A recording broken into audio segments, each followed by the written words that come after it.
My daughter-in-law didn't show up at my son's funeral. Hours later, she posted a picture drinking in Cancun with the gardener. The caption said, "Enjoy life while you can." That was when I received a message from my son and froze. "Dad, come to my house now." But my son had been dead for 3 days. Before I tell you what happened next, let me know where you are watching from in the comments below. Hit like and subscribe if you have ever had to stand up for the truth even when your voice was shaking. My name is Harrison Caldwell. I am 72 years old, and I have spent my entire life dealing with load-bearing structures. As a structural engineer, I know exactly how much weight a steel beam can take before it snaps. I know that concrete is strong under compression, but weak under tension. But standing there, in the freezing rain, at Oakwood Cemetery, watching the mahogany casket of my only son, Lucas, being lowered into the wet mud, I realized I knew nothing about the breaking point of a human heart. The rain in Seattle does not wash things away. It just makes the mud heavier.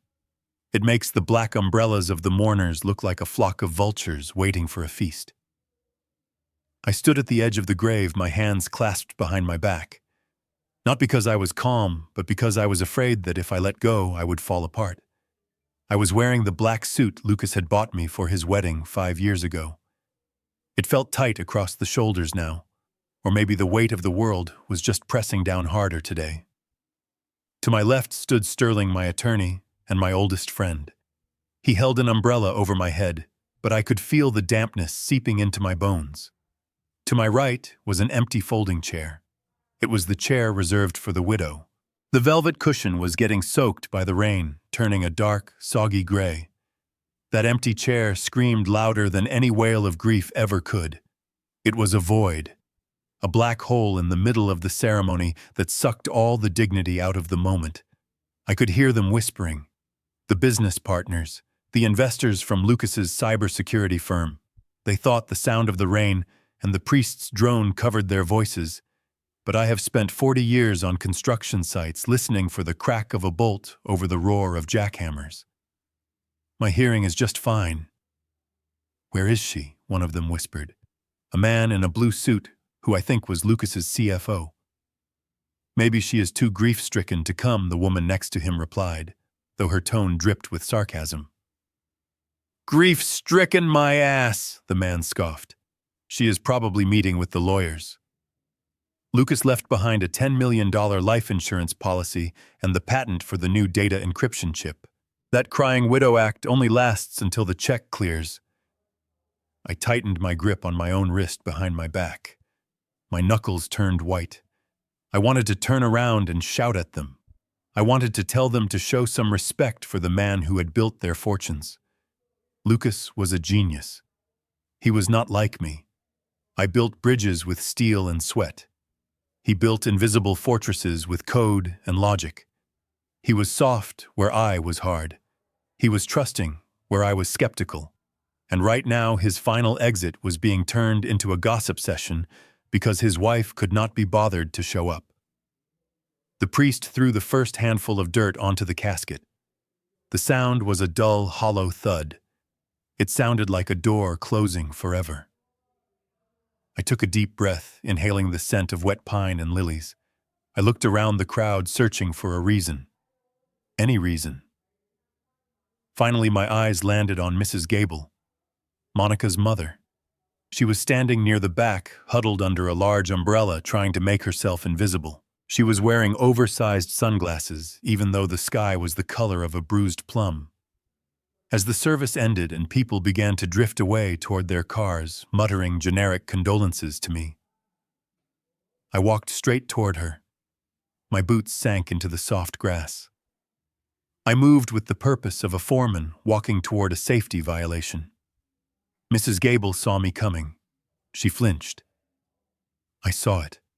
A tiny involuntary jerk of her shoulders. She tried to smile, but her lips were trembling. "Harrison," she said, her voice high and thin. "I am so sorry. This is a tragedy. A complete tragedy." "Where is she?" I asked. I did not raise my voice. I did not have to. My voice is like grinding gravel. It carries. She is devastated, Harrison. Just devastated, Mrs. Gable stammered, clutching her purse like a shield.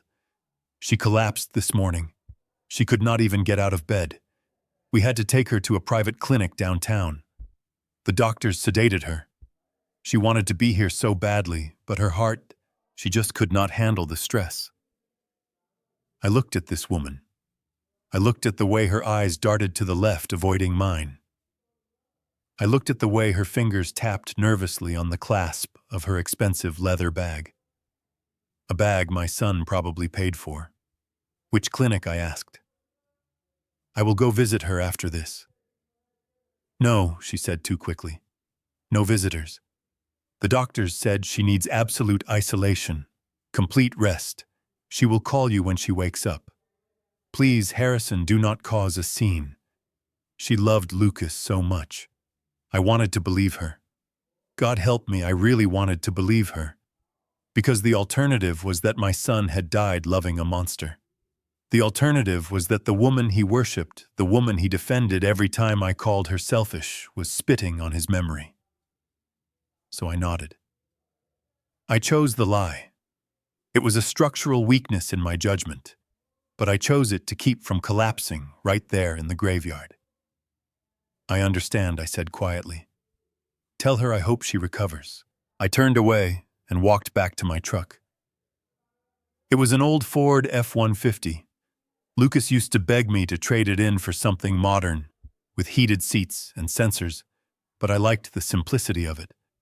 I liked things I could fix with a wrench. I sat in the driver's seat and closed the door, shutting out the rain. The silence in the cab was deafening. I looked at the passenger seat. There was a small plastic dinosaur there, a toy my grandson Leo had left the last time they visited. Leo. Where was he? Mrs. Gable hadn't mentioned him. Was he at the clinic too?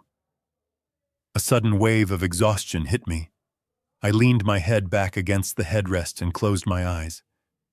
I was 72 years old. I was alone. My wife had passed 10 years ago, and now my boy was gone. I felt like an old building that had outlasted its purpose, waiting for the wrecking ball. My phone buzzed in my breast pocket. I ignored it. Probably another condolence text from someone who didn't know what to say. It buzzed again, and again, a rapid staccato vibration against my chest. I sighed and pulled it out. My fingers were stiff from the cold. I wiped a drop of rain off the screen. It was an Instagram notification. Lucas had installed the app on my phone years ago so I could see pictures of Leo. I never knew how to use it properly, but the notifications always popped up.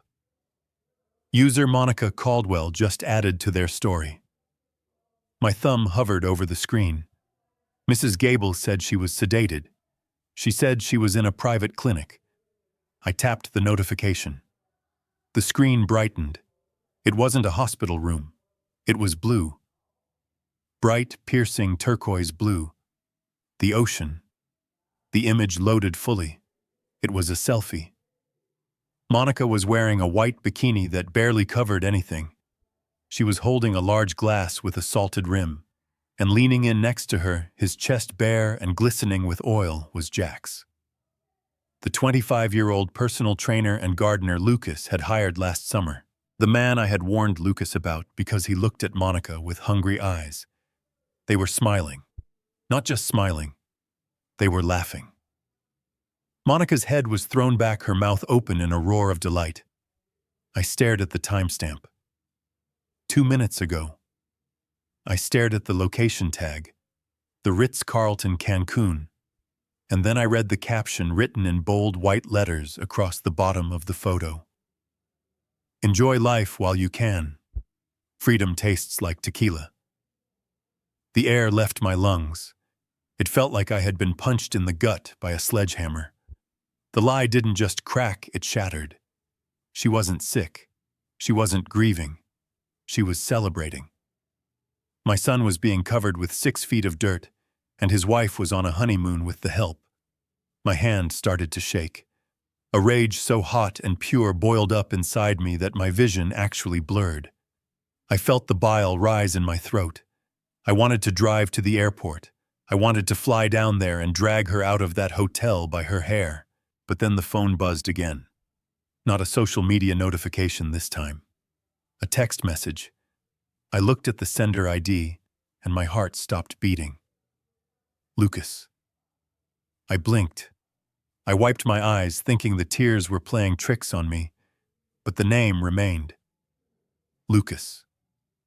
I opened the message. Dad, help me. Come to the house now. Do not let her know.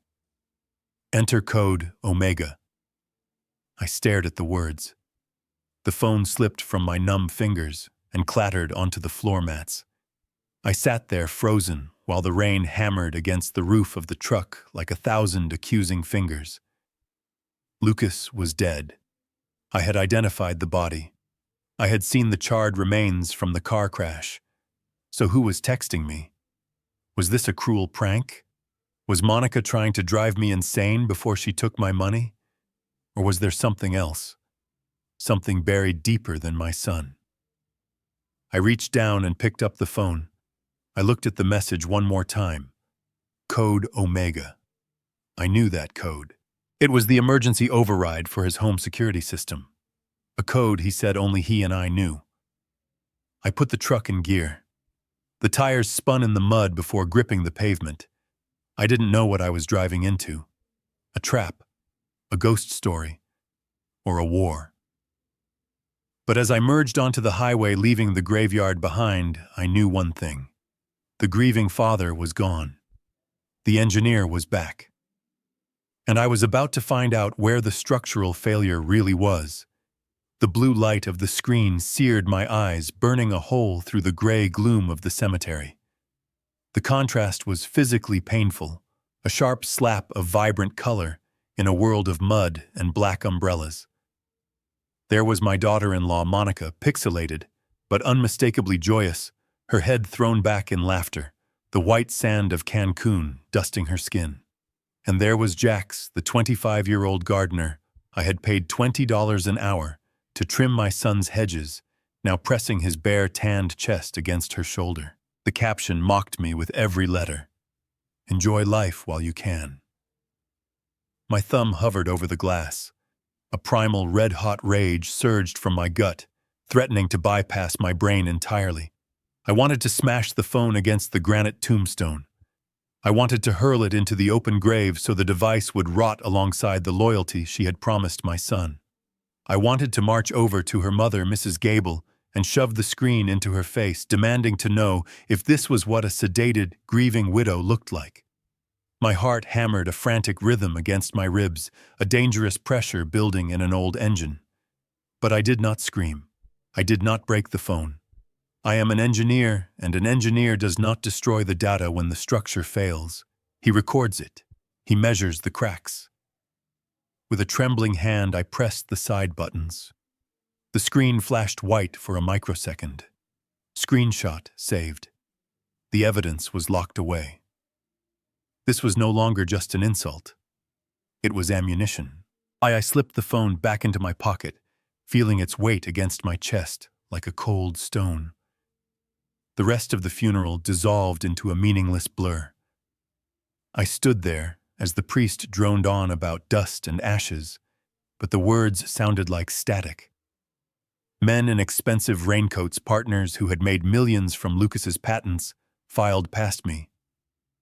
They shook my hand with soft, damp palms, muttering condolences that felt as hollow as the casket should have been if there was any justice in the world. I nodded. I shook their hands. But behind my eyes, I only saw that turquoise water and that triumphant smile. They were mourning a business opportunity. I was burying my only child while his wife celebrated his exit. As the crowd thinned, dispersing into their luxury sedans to escape the drizzle, I turned and walked toward my old pickup truck. My boots felt heavy, caked with the wet earth of the cemetery. I climbed into the cab and slammed the door, sealing myself inside the smell of old leather and gasoline.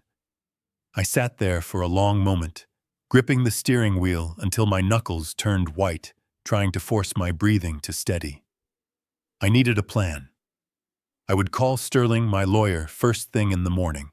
We would freeze the accounts. We would launch a forensic audit. I would spend every dime of my retirement to ensure she never saw a penny of the fortune Lucas had built. I reached for the ignition, ready to leave this place of death, when my phone buzzed against my chest. I ignored it. I did not want to read another empty message from a distant cousin or a former colleague. It buzzed again. Sharp. Urgent. And then a third time.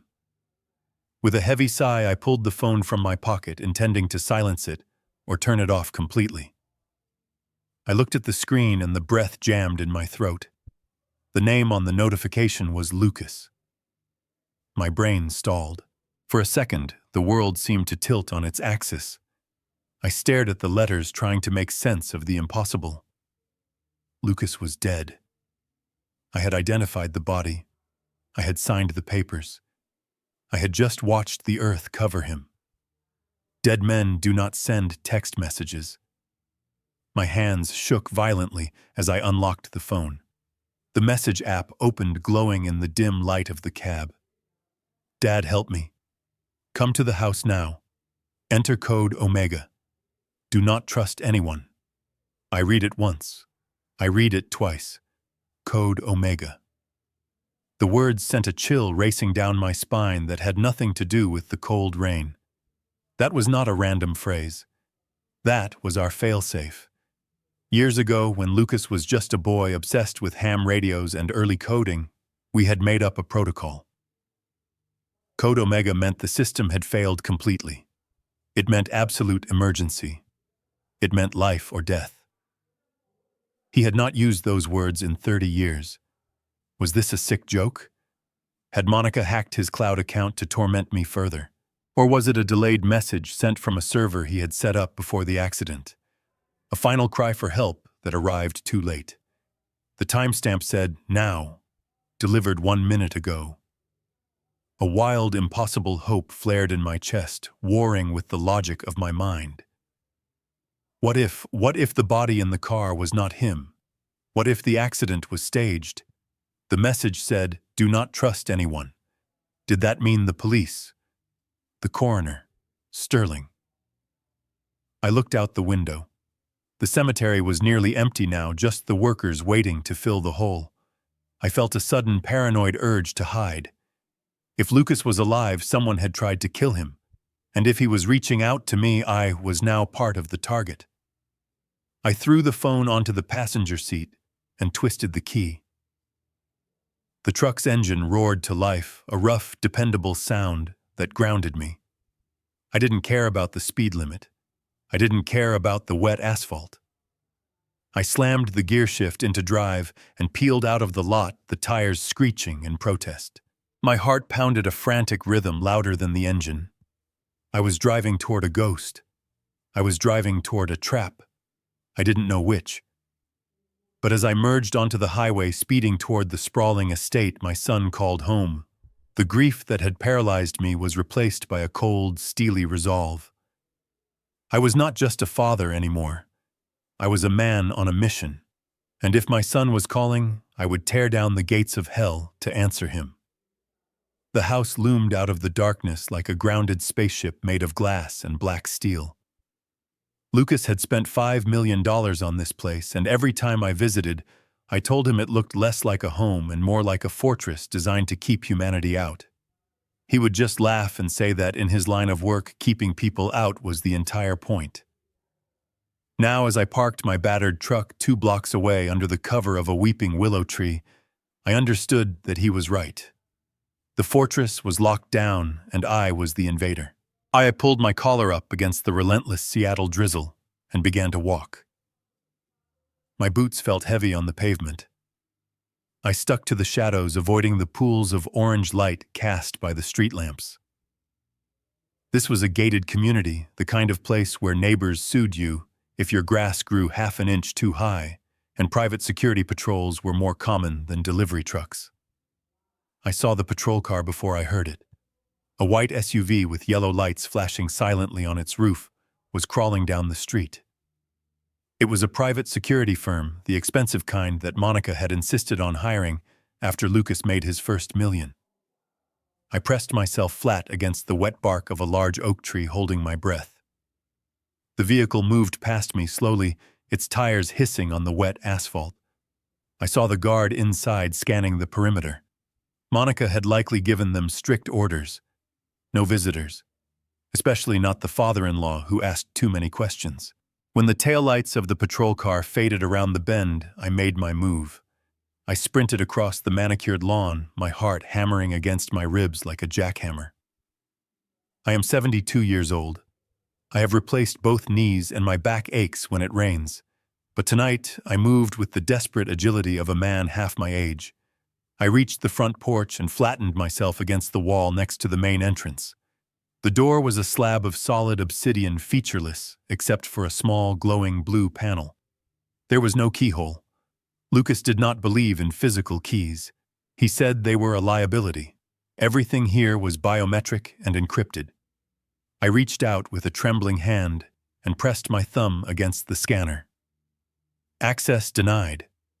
The mechanical voice was cold and polite. A red light pulsed once. I tried the old passcode Lucas had given me years ago. 1980. The year his mother was born. Access denied. Of course. She had changed it. Monica had scrubbed my access just as she was trying to scrub me from the family. I could picture her doing it, laughing with that gardener as she deleted my fingerprints from the system. I took a deep breath. The rain was dripping from the brim of my hat onto my nose. I looked at the keypad. Code Omega. Lucas had told me to use code Omega. I closed my eyes and went back to a memory from 30 years ago. I was in the garage building a model bridge out of balsa wood and glue. Lucas was 10 years old, sitting beside me wearing oversized safety goggles.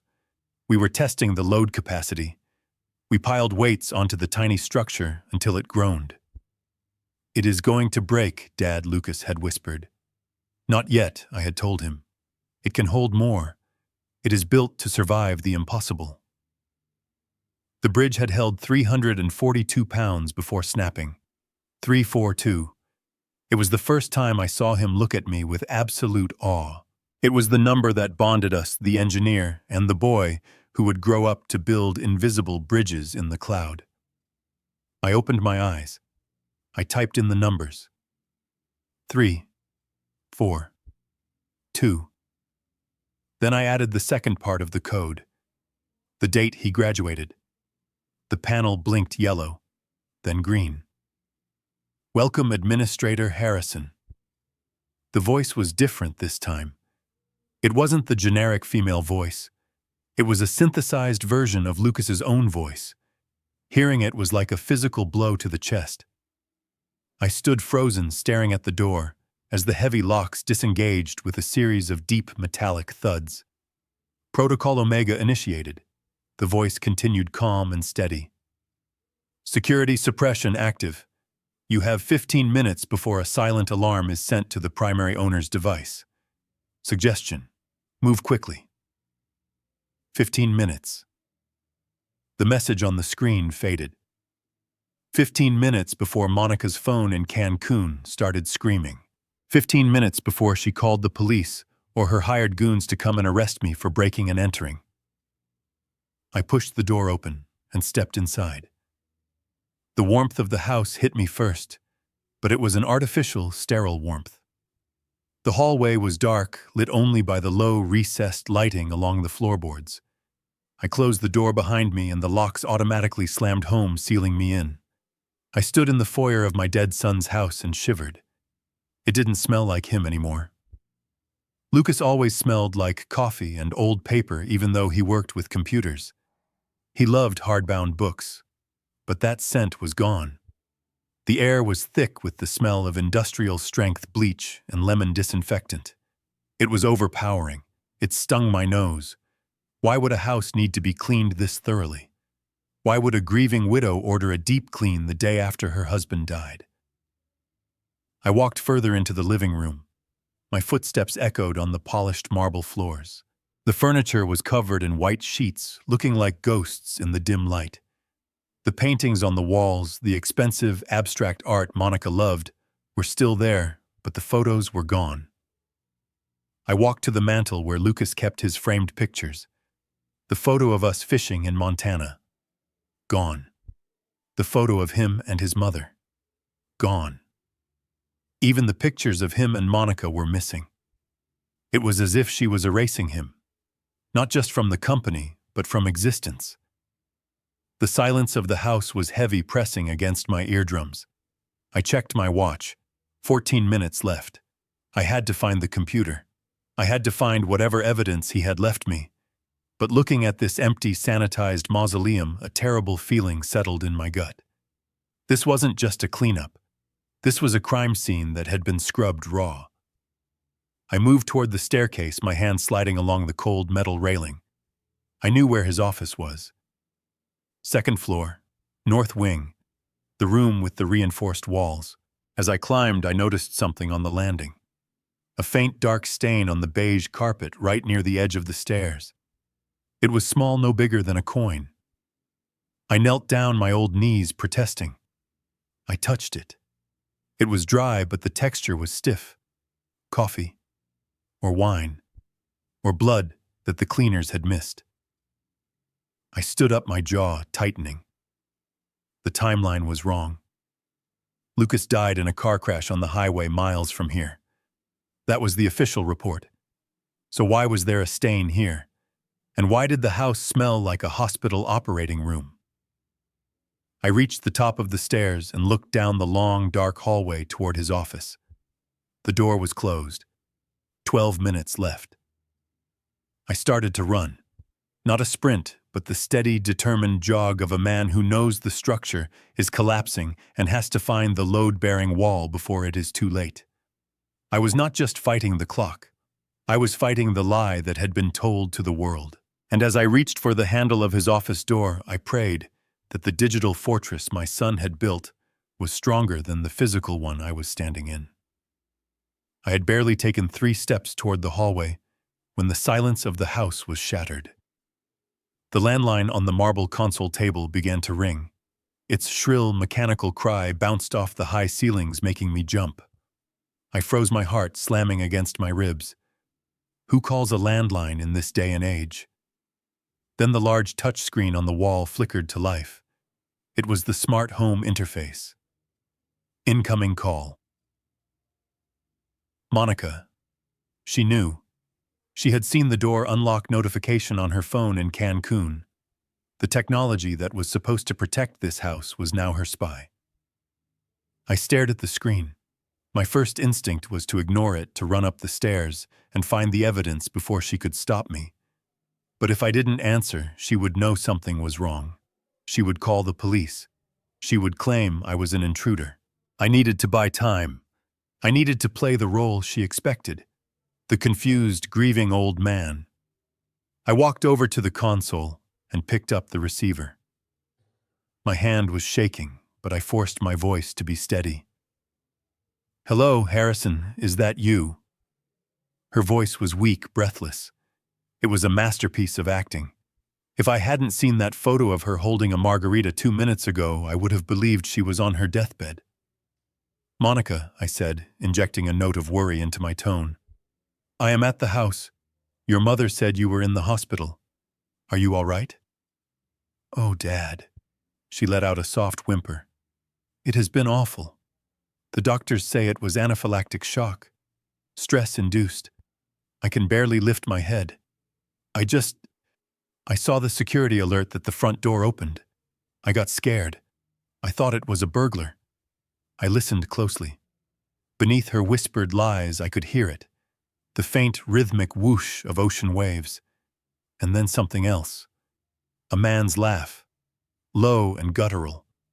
It was Jack's.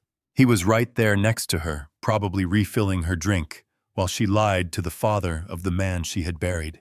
I gripped the phone tighter, my knuckles turning white. The urge to scream at her, to call her a liar and a murderess, was so strong it tasted like copper in my mouth. But I swallowed it down. I am an engineer. I work with pressure. I do not explode until I choose to. I am sorry to startle you, Monica, I said, my voice flat. I needed to be close to him. I came to get the framed photo of Lucas, the one from his graduation. I want to put it on my mantle. I hope you don't mind. There was a pause. She was calculating, evaluating my lie against her own. Of course, Dad, she said, sweetness dripping from her words like poison honey. Anything you need. But please do not stay long. The alarm system is very sensitive, and I do not want the police showing up and upsetting you. You know how confused you get sometimes. I bristled, confused. That was her narrative now, painting me as the senile old man. I will be quick, I promised. As she continued to ramble about her imaginary medical treatments, my eyes wandered to the sleek stainless steel trash compactor in the kitchen. The lid was slightly ajar. A piece of packaging was sticking out. It was bright orange. I walked over to it, stretching the phone cord to its limit. Dad, are you still there? She asked, her voice sharpening slightly. Yes, I am here, I said, distracted. Just looking for the photo. I pulled the trash drawer open. It was mostly empty except for a few empty protein shake bottles. Lucas lived on those things, but right on top was a small glass vial. The label had been partially torn off, but I could read the words Vitality Supplement. I picked it up. It felt heavy. I uncorked it and sniffed. The smell hit me instantly. It was not vitamins. It was not protein powder. It was chemical, sharp, acrid. It smelled like the industrial solvent we used to strip rust off steel girders. My stomach churned. This was what she had been feeding him. Vitality. She had been poisoning him slowly, right under everyone's noses. Dad! Her voice was loud now, demanding. What is that noise? What are you doing? I realized I had let the heavy drawer slam shut. Nothing, I said, quickly dropping the vial into my pocket. I bumped into a chair. I am a bit clumsy today. Grief, you know. There was a long silence on the other end. The sound of the waves seemed to get louder.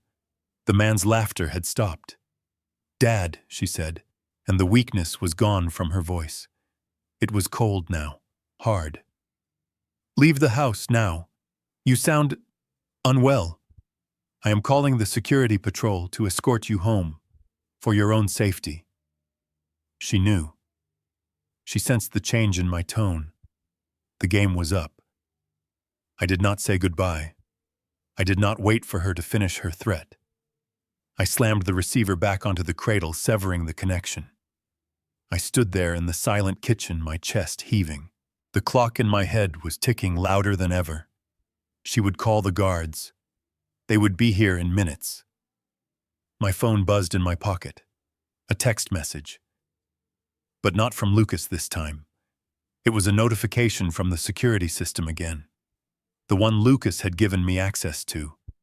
It was intercepting outgoing messages from the primary user. Outgoing message to Jax, get back to the jet, now. The old man knows something. We have to clean this up tonight. I stared at the screen. They were coming. Not just the guards, but Monica and Jax. They were coming to finish the job. I looked up at the ceiling toward the second floor where the server room waited. Fear washed over me, cold and paralyzing. I was just an old man with a bad back and a wrench in his truck. What could I do against them? Then I touched the vial in my pocket. I thought of Lucas lying in that casket. I thought of the bridge we built together that held 342 pounds. I am not just an old man, I whispered to the empty room. I am a father. And you are about to find out what happens when you try to break a structure that was built to last. I turned and ran toward the stairs. I had evidence to find and a war to start. I took the stairs 2 at a time, ignoring the burning protest in my 72-year-old knees. The adrenaline coursing through my veins masked the pain, replacing it with a singular, terrifying focus. I reached the landing and sprinted down the hallway of the north wing. The door to Lucas's office was closed, but unlocked. I threw it open, and the smell of him hit me. Old paper, coffee, and that faint underlying scent of ozone that always seems to linger around high-voltage electronics. The office was dark, the heavy velvet curtains drawn tight against the storm outside. I did not turn on the overhead lights. I could not risk being seen from the driveway if Monica and Jax arrived early. I moved by memory and by the faint gray light filtering through the edges of the drapes. My phone buzzed again with a final instruction from the automated system. Look for the Roman Empire. I knew exactly what that meant. On the massive mahogany bookshelf that covered the entire east wall, there was a leather-bound collection I had given Lucas for his 30th birthday. The History of Roman Engineering. It was his favorite set. He used to say that the Romans understood that a society is only as strong as the roads that connect it. I found the book. It was on the third shelf eye level. I pulled the spine of Volume 4. It did not tilt forward like a normal book. Instead, it clicked. A soft, satisfying mechanical sound, like the tumbler of a safe falling into place.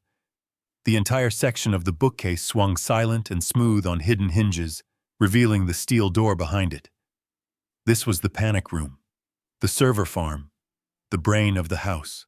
I pushed the steel door open and stepped inside. The temperature dropped instantly. The room was kept at a constant 60 degrees to protect the equipment. The hum here was louder, a steady drone of cooling fans and spinning hard drives. Rows of blue and green LED lights blinked in the darkness, like the eyes of 1,000 watching insects. In the center of the room sat a single desk with 3 curved monitors. I sat in the chair. It was an expensive ergonomic mesh chair, and it was molded to the shape of my son's body. Sitting in it felt like a violation and a hug all at once. I placed my hands on the desk. The center monitor flickered to life, detecting my presence. There was no password prompt this time. The system had verified me at the front door with the Omega code. Instead, there was just a single video file in the center of the black screen. The file name was simply Dad. My finger hovered over the Enter key. I was an engineer. I was used to looking at blueprints that showed me exactly how a building would stand or fall. But looking at that file, I knew I was about to see the blueprint of my son's destruction. I pressed the key. The video player opened. The timestamp in the corner showed it was recorded 7 days ago. When Lucas's face appeared on the screen, I let out a sound that was half gasp and half sob. He looked terrible.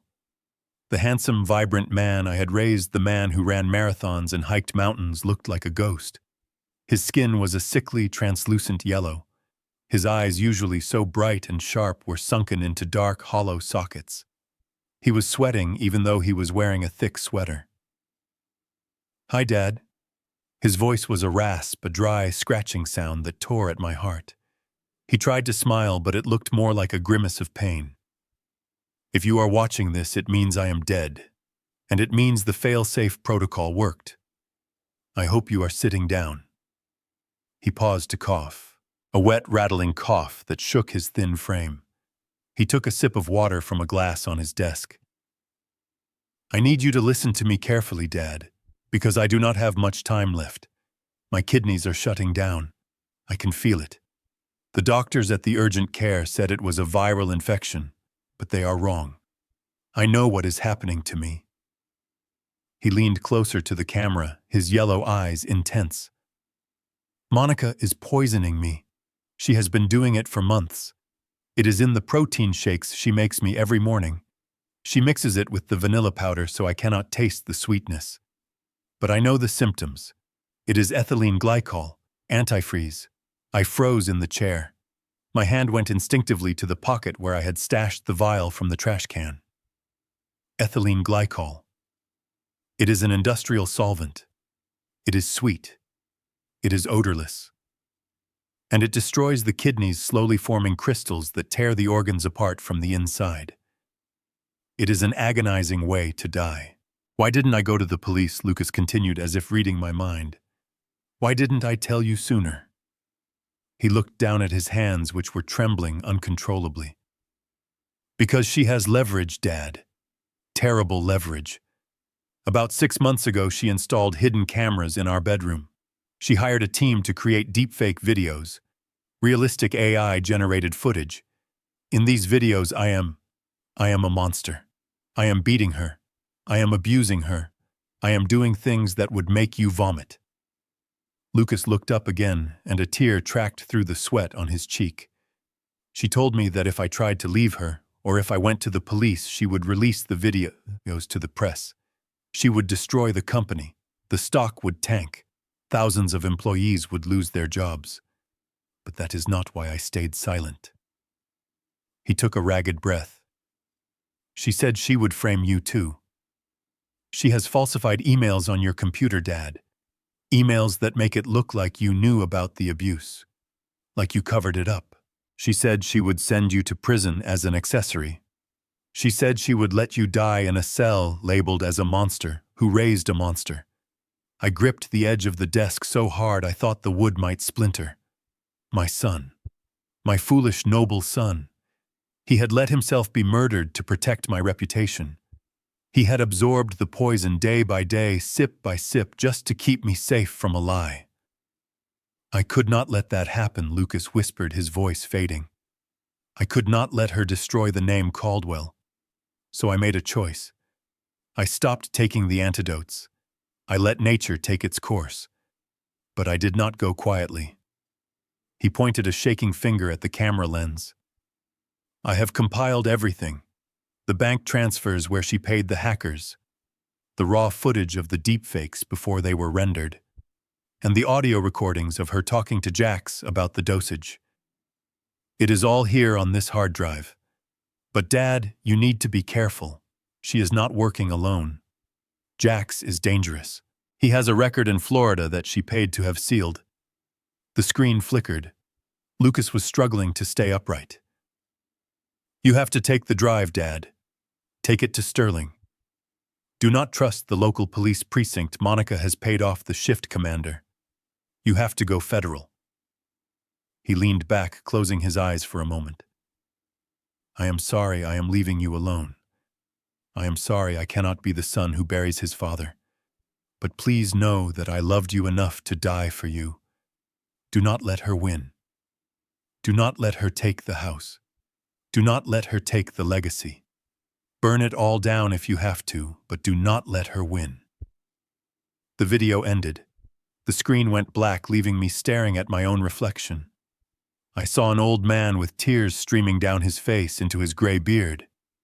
But I also saw something else. I saw the eyes of a man who had nothing left to lose. I sat there for a moment, weeping in that cold, humming room. I cried for the pain he must have endured. I cried for the loneliness of his final days. He had died in this chair alone while his wife planned vacations with her lover. But then the tears stopped. They didn't dry up. They just turned to ice. I reached into my pocket and pulled out the vial of poison. I set it on the desk next to the keyboard. You did your part, son, I whispered to the dark screen. You held the weight as long as you could. Now let me take the load. I reached down to the tower of the computer. I did not know how to copy files. I did not know how to encrypt data. But Lucas had said take the drive. I saw the release latch on the side of the casing. I popped the side panel off. I saw the hard drive. It was screwed in, but the screws were thumb screws designed for easy access. Lucas had made it easy for me. I unscrewed them, my fingers working with the precision of a surgeon. I pulled the drive out. It was heavy, cold metal. I slipped it into the inside pocket of my jacket right next to my heart. Then I heard it. From downstairs, the sound of the front door opening. Not the polite click of the electronic lock, but a heavy thud as if it had been kicked or shoved. And then a voice. Monica's voice. High and shrill and panicked. Check the office, Jax. If the old man is here, kill him. I stood up. I wiped my face with my sleeve. I was done crying. It was time to show them that they hadn't just killed a tech CEO. They had awakened a demolition expert. The screen that had held my son's last words suddenly turned a violent, pulsing red. A new window popped up in the center, overlaying his frozen face. It was a progress bar. System purge initiated. Unauthorized access detected. Remote deletion in progress. 10% complete. I stared at it. For a split second, I was paralyzed. It was Monica. She was sitting in that hotel room in Cancun, probably with a laptop on her knees, sipping her margarita, while she erased the last remnants of her husband's existence. She wasn't just killing him. She was unmaking him. 12%. I grabbed the mouse and shook it frantically, trying to find a cancel button. There was none.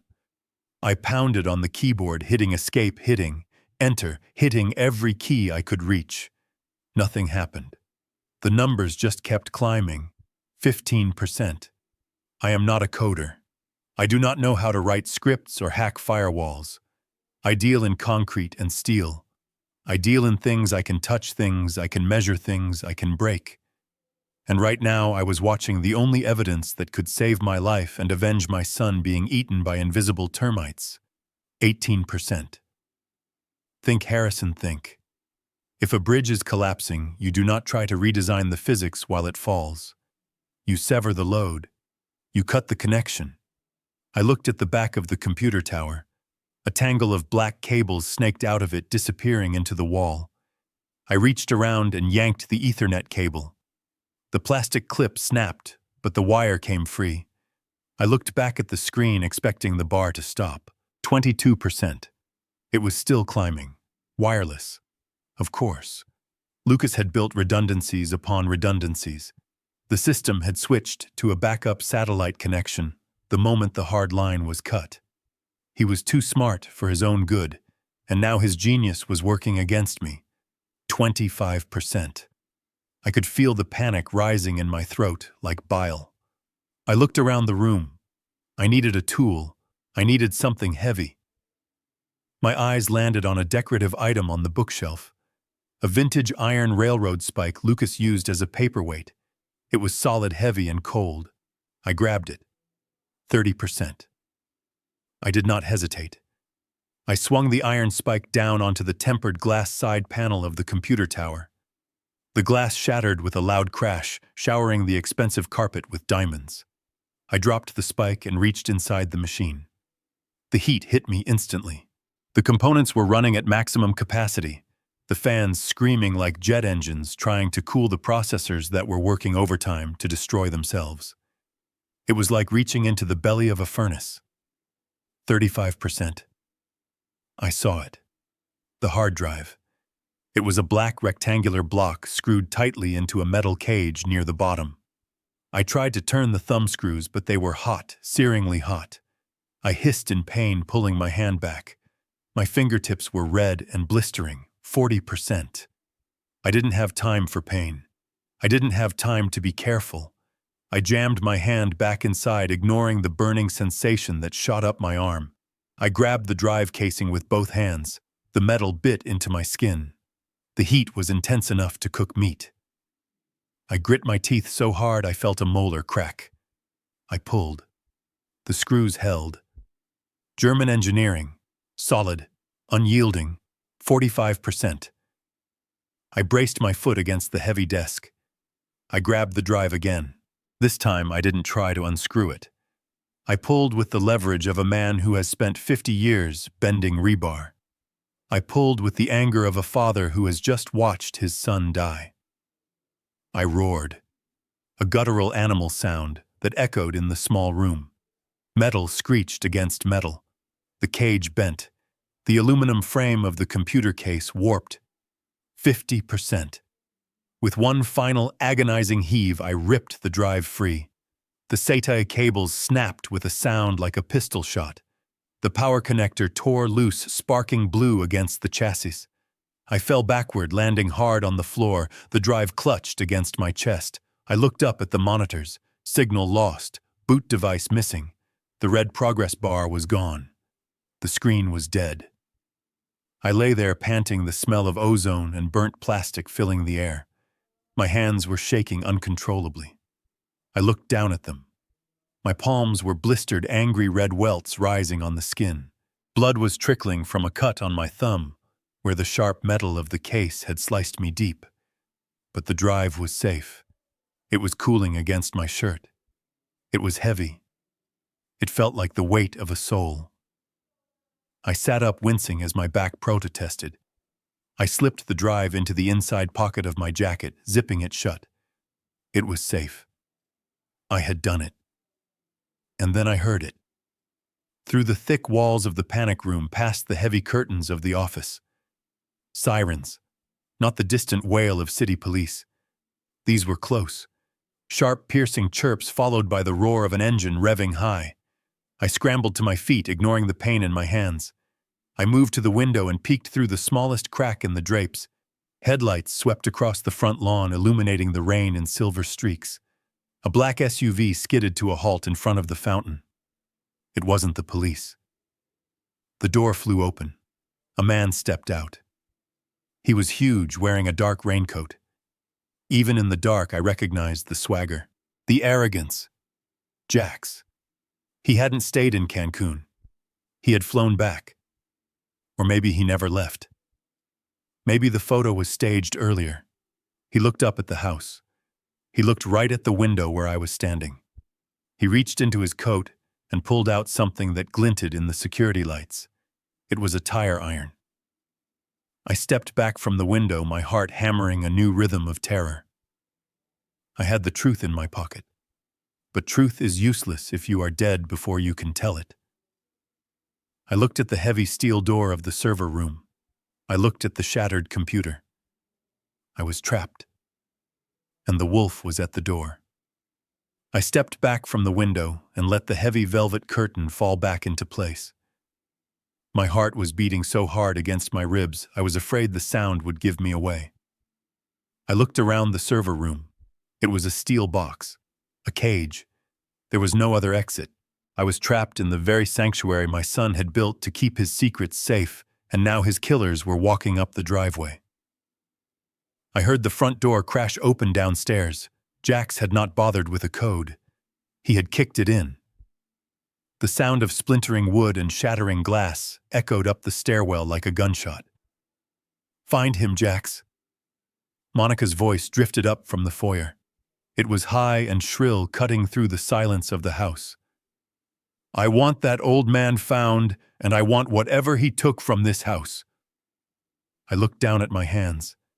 They were trembling, not from age, but from a mixture of rage and adrenaline that felt like electricity in my blood. My right hand was wrapped around the hard drive, the metal warm against my palm. My left hand was empty. I needed a weapon. I scanned the server room. It was filled with delicate electronics, blinking lights and cooling fans. Not exactly an armory. Then my eyes landed on a small technician's toolkit hanging on the side of the main server rack. Lucas liked to do his own maintenance. I reached out and unrolled the canvas pouch. There it was. A ball-peen hammer. It was small, used for tapping pins into place, but it was solid steel with a rubberized grip. I grabbed it. It felt heavy and reassuring. It was a builder's tool, but tonight it would have to serve a different purpose. I heard heavy footsteps thudding on the stairs. They were moving fast. Jax was taking the steps 2 at a time. "Check the master bedroom," Monica yelled from somewhere in the kitchen. "I will check the safe." She was worried about the money. Even now, with a witness loose in the house, her first instinct was to secure the cash. That greed was her weakness, but Jax was different. Jax was a predator. I heard him reach the second-floor landing. He stopped. I held my breath.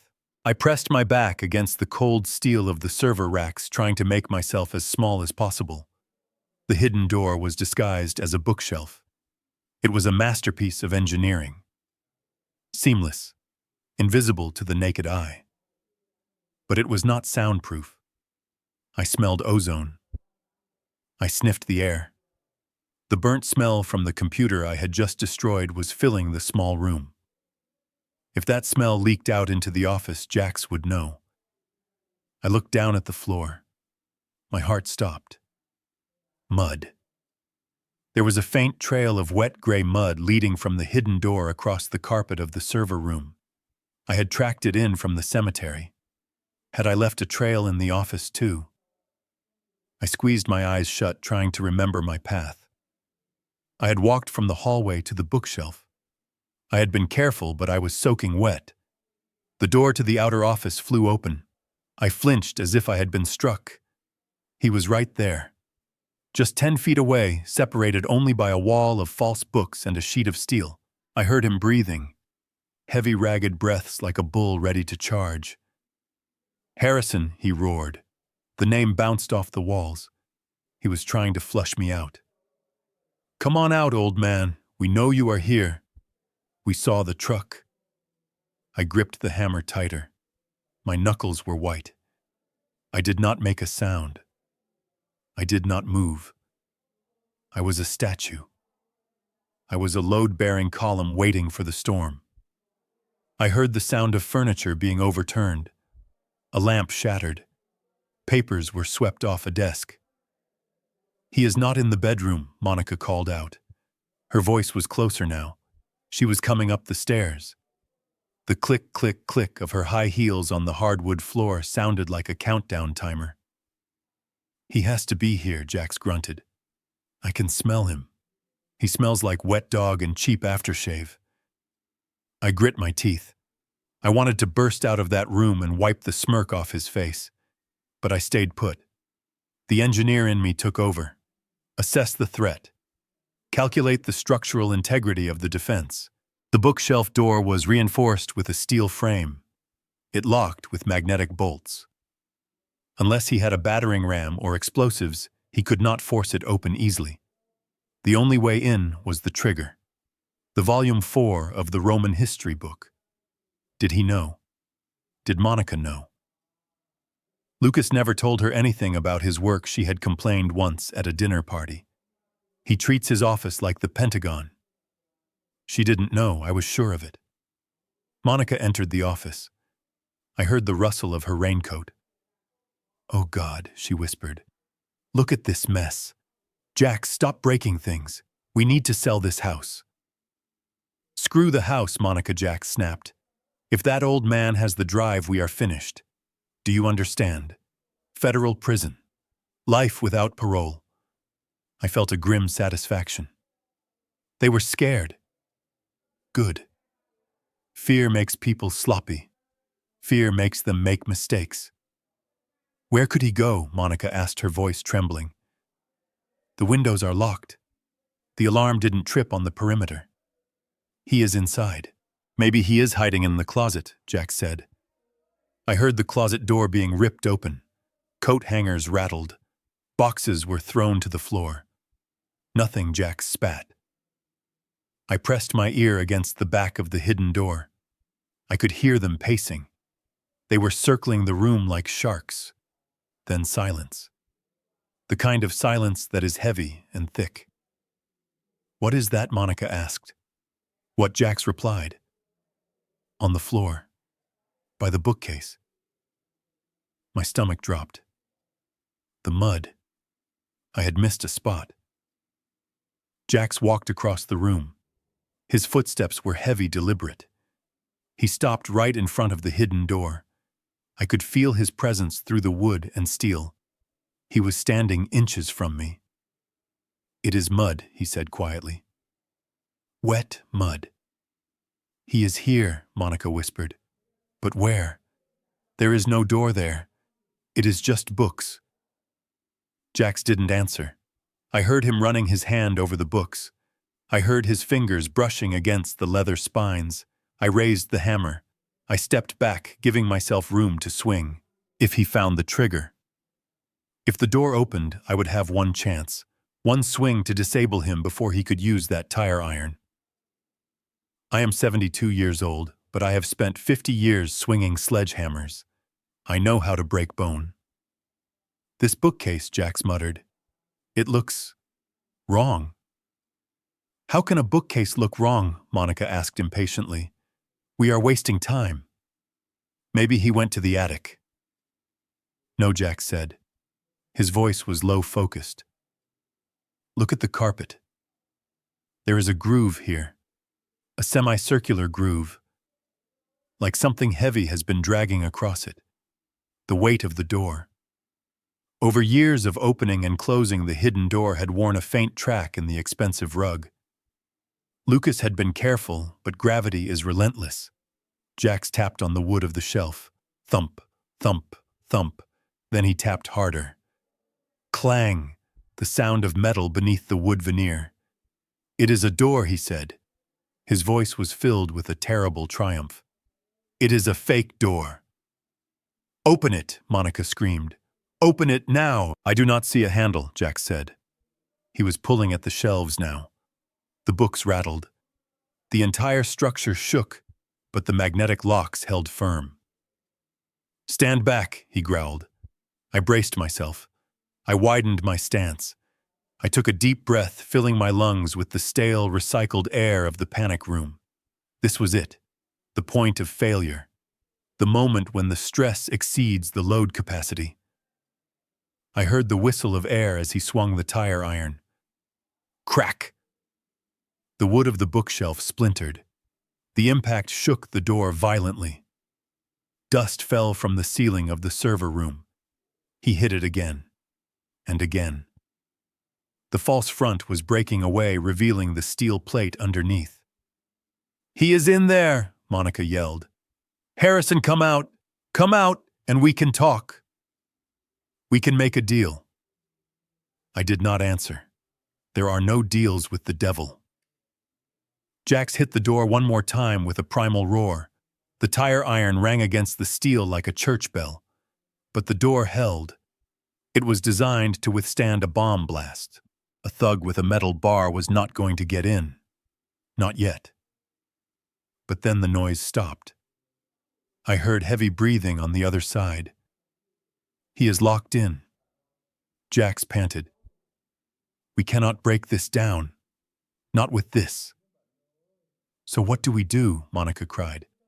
He has a phone in there. He is probably calling the police right now. No, Jax said. His voice dropped to a sinister whisper that chilled me to the bone. This is a server room, right? Electronics. Needs cooling. Needs air. What are you thinking? Monica asked. I heard Jax walking away from the door. I heard him rummaging through the destroyed office. We smoke him out, he said. I froze. The ventilation system. The intake vents were in the hallway. If they blocked them, or worse, if they introduced something into the air supply. I saw the vent near the floor of the server room. It was humming softly, pulling in cool air to keep the servers from overheating. Start a fire, Jack said. Burn the curtains. Throw them in the intake vent. We will turn this little safe room into a gas chamber. No, Monica said. You will burn the house down. Do you want to go to prison? Monica, Jack shouted. Do you want to wear an orange jumpsuit for the rest of your life? We burn him out. We get the drive. And then we blame the fire on the old man. We say he went crazy with grief and set the place on fire with himself inside. It is perfect. I heard the flick of a lighter. I looked at the vent. I looked at the hammer in my hand. The fortress that was supposed to save me was about to become my oven. I had minutes, maybe less. I looked at the back wall of the server room. It was reinforced concrete, underground, no way out. But wait. Lucas was an engineer too. He was my son. He knew about airflow. He knew about backdrafts. I looked up at the ceiling. There was a maintenance hatch, small, barely big enough for a man. It led to the crawl space between the floors. I grabbed the ladder on the side of the rack. I am coming for you, Harrison, Jax yelled through the door. I hope you like it hot. I started to climb. I was not going to die here. Not today. I had a story to tell, and I was going to be the one to write the ending. I pulled myself deeper into the crawl space, dragging my heavy boots over the wooden joists as silently as a ghost. The air up here was stale and thick with the smell of fiberglass insulation and 30 years of accumulated dust. Below me, the sounds of violence had stopped, replaced by an eerie stillness. I lay flat on my stomach, pressing my face against the rough plywood of the subfloor. My heart was still hammering against my ribs, but I forced my breathing to slow down. I needed to be more than just a terrified old man hiding in the ceiling. I needed to be a surveillance device. I crawled forward inch by painful inch until I reached a small ventilation grate that looked down into the office. Through the metal slats I could see them. The lighting was dim, but I saw the shadows stretching across the ruined carpet. Jax was standing by the shattered remains of the computer, his chest heaving. He was holding the tire iron loosely in his hand, swinging it back and forth like a pendulum. Monica was pacing near the window, her arms crossed tightly over her chest. "He is not in the panic room," Jax growled. His voice drifted up through the vent, clear and distorted only slightly by the metal. I smoked it out. If he was in there, he would have come out coughing by now. "Then where is he?" Monica snapped, spinning around to face him. "A man that size does not just vanish, Jax. He has the drive. He has the evidence. If he walks out that front door and goes to the FBI, we are done. Do you understand that? My life is over. Your life is over." Jax spat on the floor. A glob of saliva landed on the expensive Persian rug. "So we kill him," he said. It was a casual statement, as if he were suggesting they order pizza. I flinched in the darkness. My fingers dug into the insulation. Hearing your own death discussed with such indifference is a cold shock that no amount of life experience can prepare you for. "We find him." Jax continued, his voice dropping to a low, menacing rumble. "I know this house. There are only so many places to hide. Maybe he is in the guest room. Maybe he is in the garage trying to hotwire a car. When I find him, I do not want to waste time talking. I snap his neck. Quick. Clean. Then we drag him to the bottom of the main staircase. We put a little alcohol on his shirt. We say the grieving father got drunk, broke in to reminisce, slipped and fell. Tragedy. Case closed. I felt a wave of nausea. It was a brutal, simple plan, and it would work. Who would question it? An old man distraught over his son's funeral, dying in an accident. It was the perfect cover. No, Monica said. I waited, hoping to hear a shred of humanity in her voice, hoping that somewhere deep down she remembered that I was the grandfather of her nieces, the father of the man she had married. "You are so short-sighted, Jax," she hissed. Her voice was not filled with mercy. It was filled with greed. "If he dies tonight, we lose everything," she said. "Think. Use that thick head of yours. Lucas's life insurance is 10 million, yes. But Harrison has assets." I held my breath. What was she talking about? "He has a pension, Jax," she explained, her tone condescending. "He was a lead structural engineer for the federal government for 40 years. Do you know what his lump sum payout is? $2 million. And he has that beach house in Florida, the one on the private island. That is another $3 million in real estate." I closed my eyes. My pension. The money I had saved by working double shifts in freezing rain and scorching heat. The money I had set aside to leave to Lucas. And the Florida house, the place where my late wife and I had spent our final happy years together.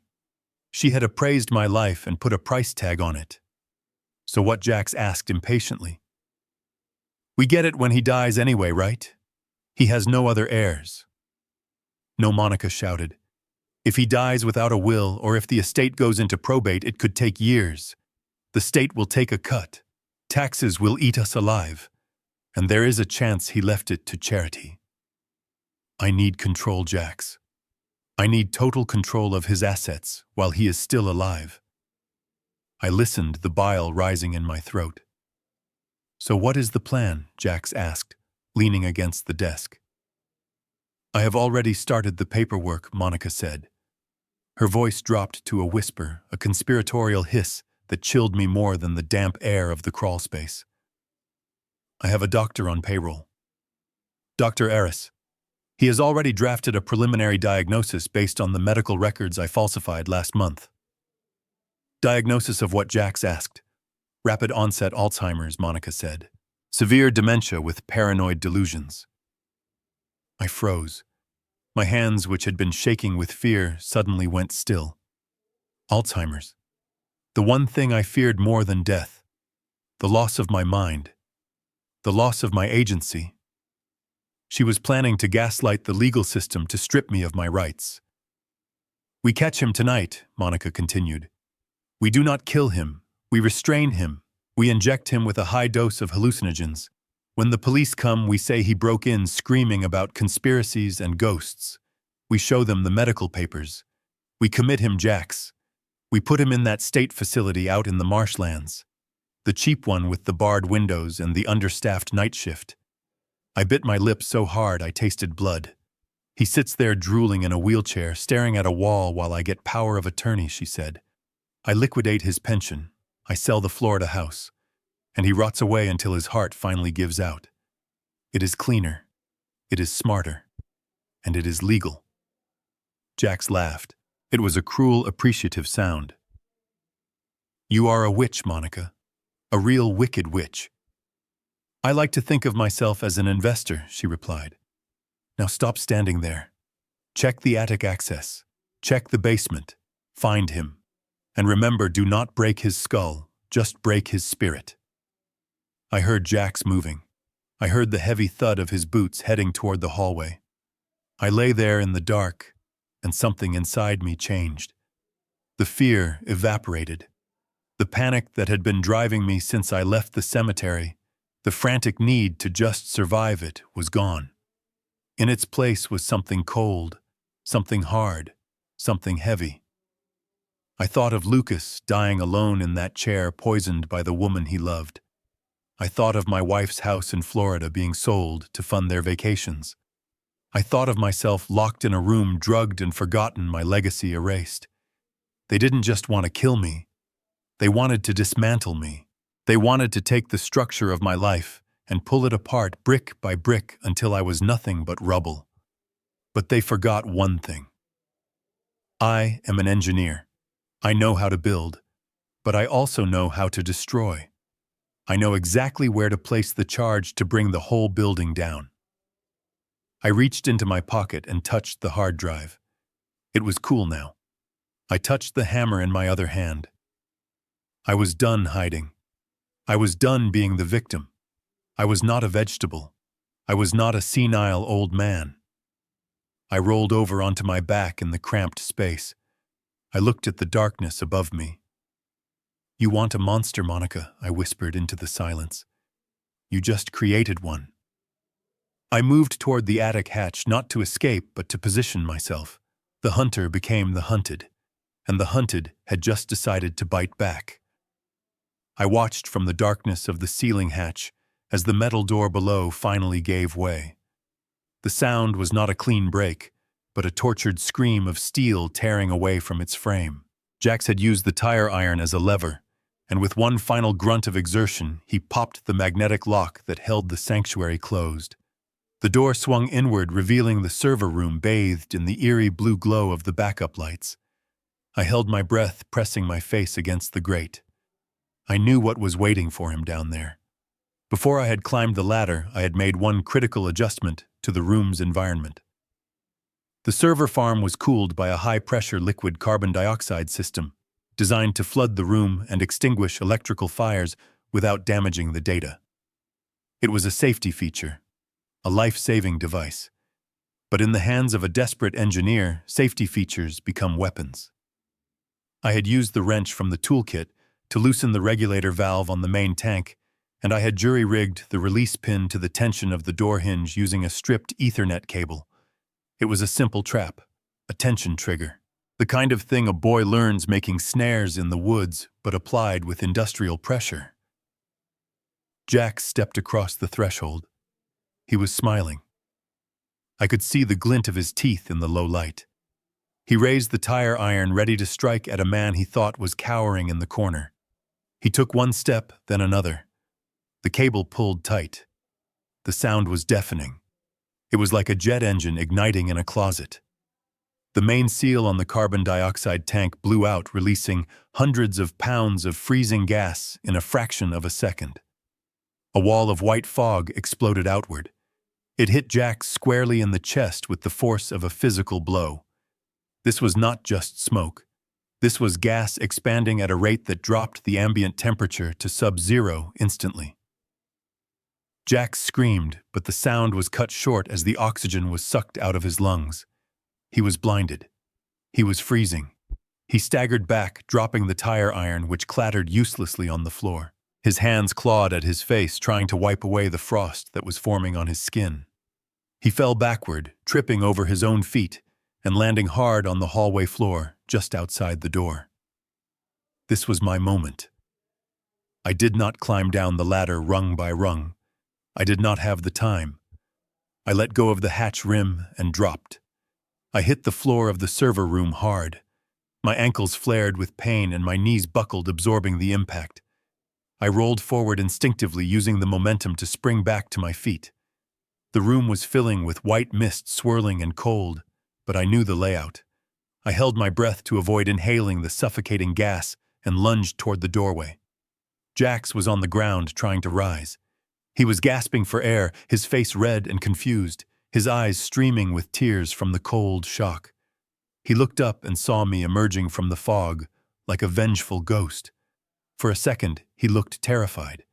He reached out a hand, blindly trying to grab my leg. I did not stop. I did not hesitate.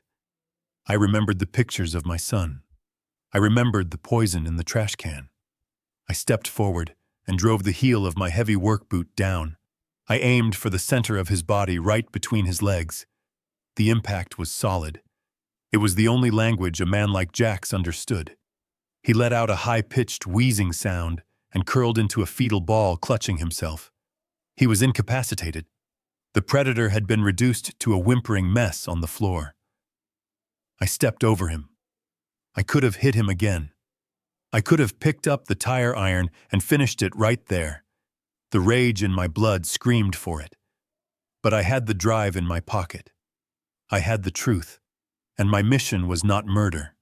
My mission was justice. And justice happens in the light, not in the dark hallway of a house built on lies. Monica was screaming somewhere downstairs. She must have heard the explosion of gas. She would be coming. I ran through the ruined office, ignoring the shattered glass from the computer case that crunched under my boots. I headed for the north window. It was a floor-to-ceiling pane of reinforced glass. It did not open. Lucas liked his security. I grabbed the heavy velvet chair from behind the desk. It was solid oak. I lifted it with a strength I didn't know I possessed, a strength born of pure adrenaline and survival instinct. I swung it with everything I had. The glass shattered. It rained down onto the patio below in a glittering cascade. I didn't look down. I climbed onto the sill. The rain hit my face, instantly cold and sharp. It felt like a baptism. I jumped. It was not a long drop, only about 10 feet to the soft earth of the garden bed below. But for a 72-year-old man, it was a leap of faith. I landed in the mud, rolling to distribute the shock. My shoulder slammed against the ground, and I felt something pop, but I scrambled up, ignoring the screaming protest of my joints. I was out. I was in the backyard. The rain was torrential, a sheet of gray water that obscured the world. I clutched my jacket tight, ensuring the hard drive was secure against my chest. I heard Monica screaming from the broken window above. "He is running! Jax, get up! Get the gun! Gun!" I didn't wait to hear more. I turned and sprinted toward the perimeter fence. I didn't go for the front gate. That was where the security patrol would be. I headed for the back, where the property bordered the dense woodland that separated the estate from the old service road. My boots slipped in the mud. Branches whipped my face, drawing blood. I fell once, tasting the dirt and pine needles, but I scrambled back up on all fours and kept moving. I was an animal now, a hunted creature driven by a singular purpose. I reached the fence. It was 6 feet high wrought iron. I threw my jacket over the spikes at the top to protect myself and pulled myself up. My muscles burned. My heart felt like it was going to burst through my chest. But I vaulted over, landing hard on the wet asphalt of the road on the other side. I grabbed my jacket and checked the pocket. The drive was still there. I stood up, panting in the rain. I looked back at the house. I could see lights turning on in every room. I could see flashlight beams cutting through the darkness of the yard. They were coming. I turned away from the house. I turned away from the life I had known. My truck was parked 2 blocks away, but I couldn't go there. They knew my license plate. They would be waiting. I couldn't go home either. My house would be the first place they looked. They would have paid off cops waiting to arrest the senile old man. I looked toward the distant glow of the city skyline. Seattle, a maze of steel and concrete, a place where a man could disappear, a place where I had friends who understood loyalty. I started to walk. I kept to the shadows, staying off the main road. I was cold. I was wet. I was in pain. But as I walked, the rhythm of my boots on the pavement began to sound like a drumbeat of war. I am Harrison Caldwell. I built the bridge over the Narrows. I survived the collapse of '89, and I will survive this. I walked into the night, leaving the ghost of my son behind, but carrying his voice in my pocket. The real storm was just beginning. I pounded on the heavy oak door of the townhouse in the rain. My fist was raw and bloody from the fence climb, but I did not feel the pain. I only felt the cold weight of the hard drive against my ribs. It was 3 in the morning. The streetlights of downtown Seattle reflected in the puddles like spilled oil. I was shivering uncontrollably, not just from the cold, but from the aftershock of the adrenaline that had carried me out of that house. The porch light flickered on. I heard the slide of a deadbolt. The door opened a crack, revealing a slice of warm yellow light and the weary face of Arthur Sterling. He was wearing a silk robe over his pajamas, his white hair disheveled. He held a baseball bat in one hand, but when he saw me, his grip loosened. Harrison. He stared at me. He took in my torn jacket, my muddy boots, the blood dripping from my fingers. He didn't ask questions. He didn't hesitate. He pulled the door wide open and ushered me inside. "Get in," he said, his voice rough with sleep, but sharp with concern. "Get in before you catch pneumonia." He led me into his study. It was a room that smelled of old leather and pipe tobacco, a scent that had comforted me for 40 years. Sterling poured me a glass of brandy. I drank it in one gulp, feeling the fire burn away the chill in my throat. I sat in the wingback chair, leaving a stain of mud on the expensive upholstery. But Sterling didn't blink. He sat opposite me, his eyes locked on mine. "Tell me," he said. I didn't speak. I reached into my jacket and pulled out the hard drive. I placed it on the mahogany desk between us. "Lucas was murdered," I said. My voice sounded strange to my own ears. Hollow, flat, like a ghost story. "Monica poisoned him. And tonight she tried to kill me." Sterling looked at the drive, then back at me. He was a lawyer. He dealt in facts, not emotions. But he was also my friend. He saw the truth in my eyes. He stood up and went to his computer. He connected the drive. For the next hour, the only sound in the room was the ticking of the grandfather clock and the occasional sharp intake of breath from Sterling as he watched the videos and read the logs. When he finally turned around, his face was pale. He took off his glasses and rubbed the bridge of his nose. "It is monstrous, Harrison," he whispered. "It is absolutely monstrous." "Then we have her," I said, leaning forward. "We go to the police, we arrest her." Sterling shook his head slowly. The look on his face made my stomach drop. "Harrison, listen to me. I believe you. I believe every word of this. But the law is a machine and it needs fuel. This drive contains a dying declaration from Lucas. It is powerful, but it is unilateral. Monica's defense team will tear it apart. They will say he was delirious from kidney failure. They will say the deepfakes were just role play.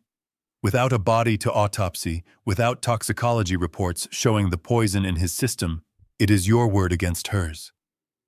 I slammed my fist on the arm of the chair. She confessed, I said.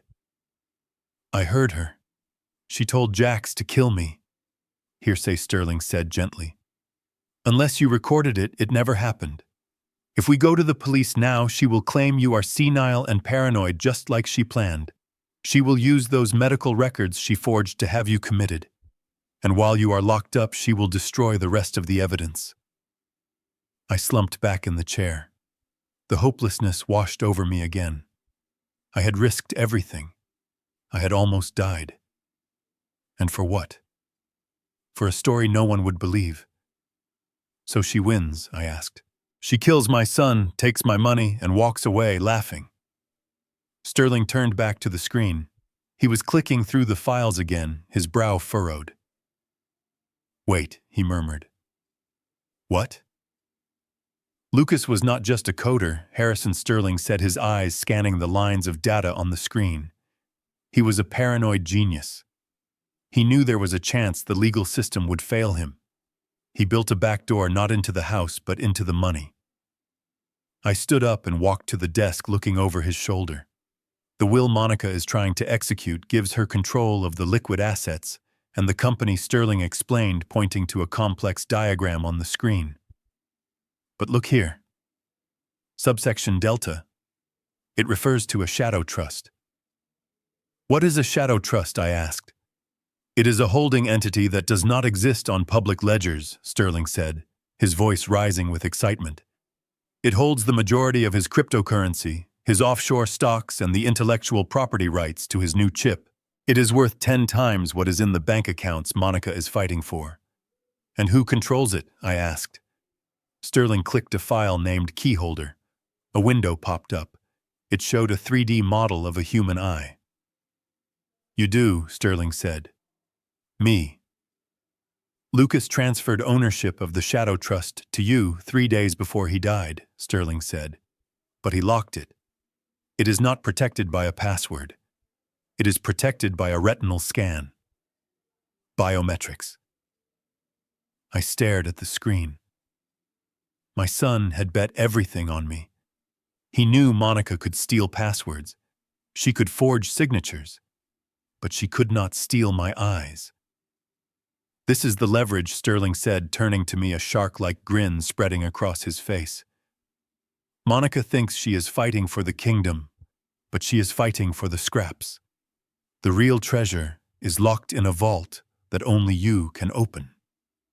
So we take the money, I said. We leave her with nothing. No, Sterling said. His voice dropped to a cold whisper. That is not enough. If we just take the money, she still walks free. She still killed Lucas.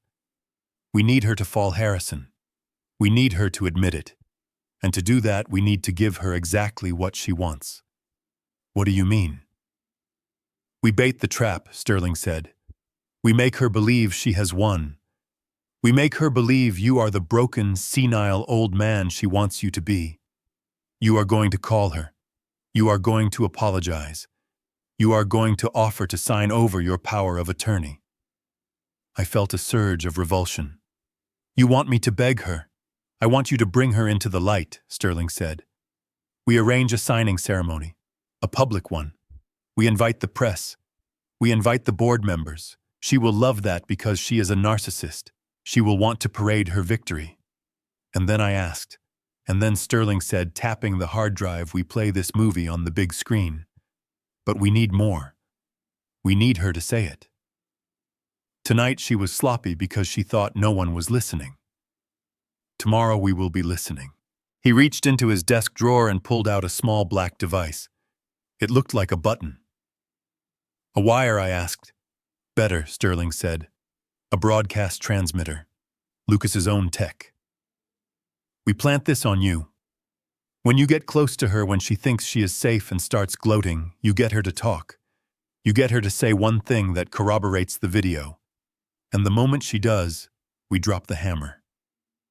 I looked at the small device. I looked at my hands still shaking slightly from the cold. I had spent my life building things that stood tall. Now I was going to build a stage for a tragedy where the villain would take her final bow. Call her, I said to Sterling. Tell her the old man is ready to surrender. Sterling picked up the phone. And Harrison, he added his hand on the receiver. You are a terrible actor, so do not act. Be the grieving father. Be the confused old man. Let her underestimate you one last time. It will be the last mistake she ever makes. I nodded. I walked to the window and looked out at the rain. The storm was still raging over Seattle, but the storm inside me had settled. I had a plan. I had a partner. And I had the eyes of a father who had seen too much.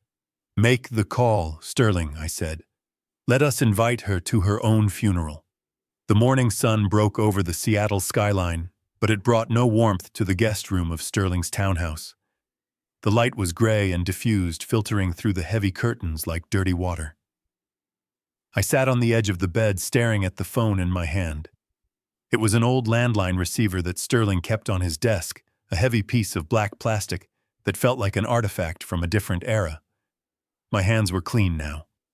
The mud and blood from the night before had been scrubbed away, leaving my skin raw and pink, but the dirt beneath my fingernails felt permanent. Sterling stood by the window sipping his coffee. He did not look at me. He was giving me space to prepare. We had spent the last 3 hours rehearsing the script, not with words, but with tone. I had to become the very thing I despised. I had to become the broken, confused old man that Monica wanted me to be. I had to shed the skin of the engineer and put on the skin of the victim. It was the hardest structural load I had ever been asked to carry because it required me to crush my own pride. I took a deep breath, closing my eyes. I thought of the cold server room. I thought of the gas explosion.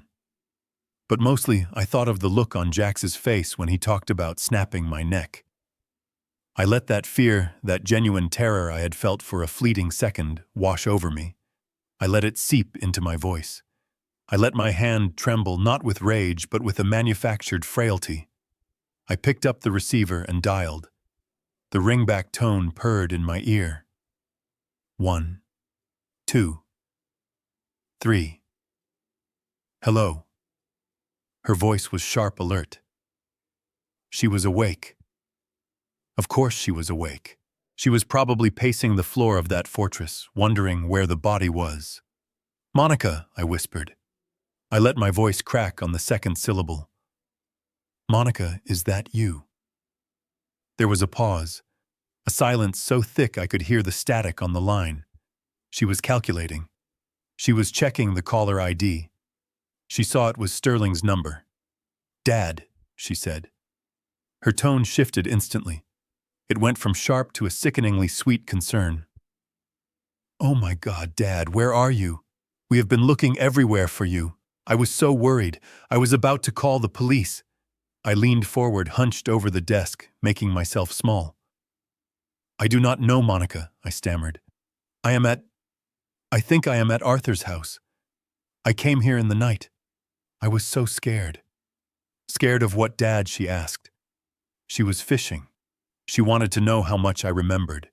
She wanted to know if I was a witness or a patient. The men, I said, letting a sob escape my throat. There were men at the house, Monica. In the walls, I heard them whispering them. They were coming out of the books. I tried to find Lucas, but the books were eating him. I waited. It was a gamble. I was feeding her the narrative she had created. The dementia, the paranoia, the hallucinations. Oh, Dad, she sighed, and I could practically hear the smile spreading across her face. Those were not men. You were having an episode. Remember, Dr. Aris told us this might happen. The stress of the funeral. It is making you see things that are not there. I gripped the phone tighter, my knuckles turning white. I suppose so, I said, sounding defeated. I ran. I ran until my legs hurt. And now I am just so tired, Monica. I am so incredibly tired. I know you are, she cooed. You are not well, Dad. You need rest. You need someone to take care of you. Listen, stay right there. I will come pick you up. We can go see the doctor together. No, I said quickly. Then I caught myself and softened the tone. No, I do not want to go to the doctor yet. I just want this to be over. What do you want to be over, Dad? Everything I said. The fighting. The confusion. I looked at the papers Sterling had laid out on the desk in front of me. They were dummy documents, meaningless legal jargon. I cannot handle the company, Monica. I cannot handle the accounts. The numbers. They dance around on the page. I try to look at them and I get a headache. You were right. You were right about everything. I am too old. I heard her intake of breath. This was the moment she had been waiting for. The moment the fortress gates opened from the inside. Dad, she said, her voice dropping to a whisper of mock reverence. You are making the right choice. Lucas would want you to rest. He would want me to carry this burden for you. I know, I said. I want to sign it over. All of it. The voting rights, the properties, the pension access. I want you to be my guardian, Monica. I just want to sit in the garden and feed the birds. I do not want to think anymore. I closed my eyes, fighting the urge to vomit. The words tasted like ash in my mouth. Okay, Dad, she said, and I could hear the greed dripping from every syllable. Okay, I can help you with that. I have the papers ready. I can come to Sterling's office right now. We can sign them and then I will take you home. I paused. This was the pivot point, the engineering of the trap. No, I said. Not here. It is too dark here. And not at the house. The house scares me now. Then where she asked, a hint of impatience creeping in. I want to do it properly, I said. I want to honor Lucas. If I am giving up his legacy, I want people to know it is because I trust you. I want the investors to see. I want the board members to see. What are you saying, Dad? I want to hold a ceremony, I said. A small luncheon. Today. At the Ritz downtown. I want you to invite the press, Monica. I want to give a speech. I want to tell everyone that you are the new head of the Caldwell family. I want to hand you the keys in front of the world so no one can ever question your authority. There was silence on the other end. I held my breath. Was I pushing too hard? Was it too theatrical? But I knew Monica. I knew her structural weakness. It was not money. It was vanity. She didn't just want to be rich. She wanted to be admired. She wanted to be the grieving widow who stepped up to save the empire from her senile father-in-law. She wanted the magazine covers. A press conference, she said, slowly testing the word. Yes, I said. And the board of directors. Call them. Tell them Harrison is stepping down. Tell them I am proud of you. I could feel her ego inflating through the phone line. It was expanding, filling the void where her conscience should have been. That is a beautiful idea, Dad, she said. You are right. It is important for the stock price. It shows stability. A public transition of power. Exactly, I said. Can you arrange it? By noon. I can make some calls, she said. Her voice was brisk now, businesslike. She was already planning her outfit. She was already rehearsing her acceptance speech. I will rent the ballroom. I will get the legal team there. You just bring yourself, Dad, and try to clean up. You sound messy. I will, I said. I will wear my best suit. Good, she said. See you at noon. And Dad, do not wander off again. The monsters might come back. She hung up. The click of the line disconnecting echoed in the quiet room. I slowly lowered the receiver back to its cradle. My hand was shaking, but this time it was not an act. It was the aftershock of intimacy with a predator. Sterling looked at me. He didn't smile. He didn't clap. He just nodded a slow, solemn nod of respect. She bought it, he asked. She bought it, I said, standing up. My knees popped, but I felt stronger than I had in years. She thinks she is walking into a coronation. Sterling stood up and walked to the closet. He pulled out a garment bag. Then let us get you dressed, he said. If we are going to a funeral, we should look the part. I went into the bathroom and turned on the shower. I scrubbed my skin until it was red. I washed the mud from my hair. I shaved my face, watching the gray stubble fall into the sink. The face staring back at me in the mirror was lined and weathered. It was a map of 72 years of gravity and stress. But the eyes were clear. The fog of grief had lifted. I walked back into the bedroom. Sterling had laid the suit out on the bed.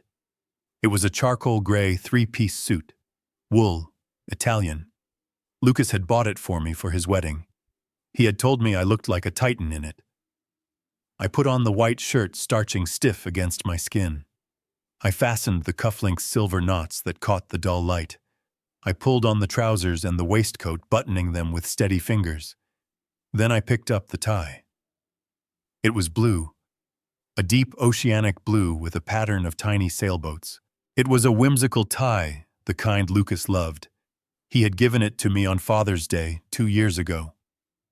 You are the anchor, Dad, he had said, laughing, and I am the ship. You keep me from drifting. I held the silk fabric in my hands. The texture was smooth and cool. I am still the anchor, son, I whispered. I wrapped the tie around my neck. I tied a Windsor knot. Perfect, symmetrical, tight. I tightened it until I could feel my pulse against the fabric. It felt like armor. It felt like a promise. I put on the jacket. I checked the inside pocket. The hard drive was there. The small black transmitter Sterling had given me was clipped to the inside of my lapel, invisible but active. I looked at Sterling.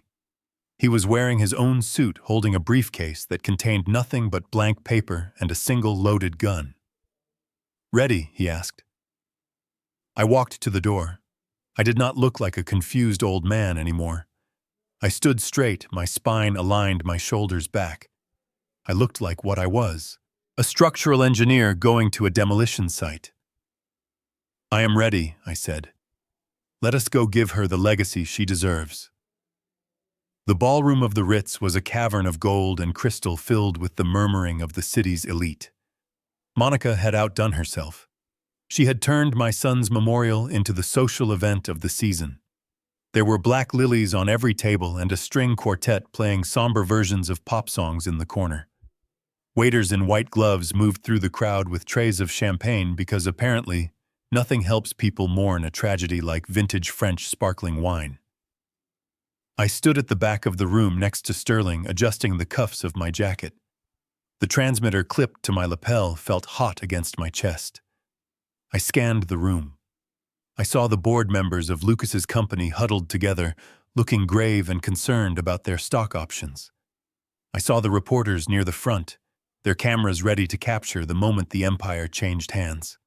And I saw Jax. He was standing near the stage, dressed in a suit that was too tight across his broad shoulders.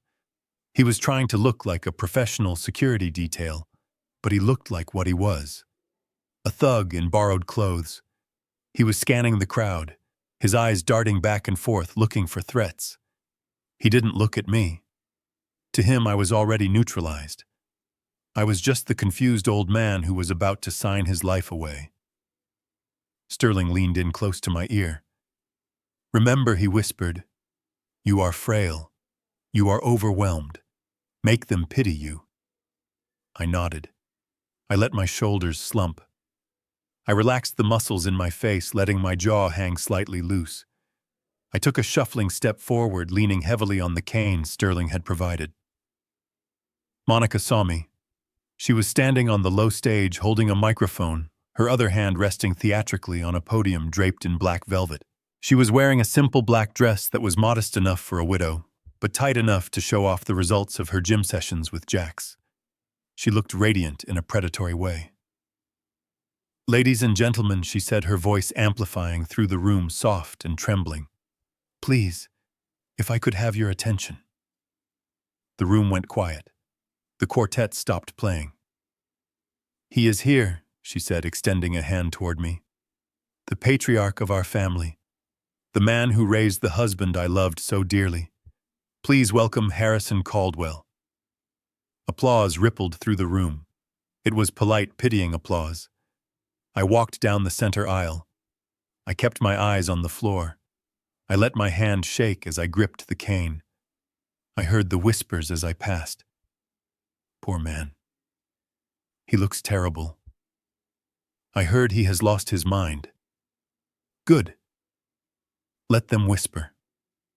Let them underestimate the structural integrity of the man they were looking at. I reached the stairs to the stage. Jax stepped forward to help me up. His hand gripped my arm hard. It wasn't a helping hand. It was a warning squeeze. A reminder of the violence he was capable of. "Easy there, old-timer," he muttered so only I could hear. "Just sign the papers and go home." I looked up at him. I let my eyes go wide and vacant. "Thank you, young man," I mumbled. "Thank you for helping me." I stumbled onto the stage.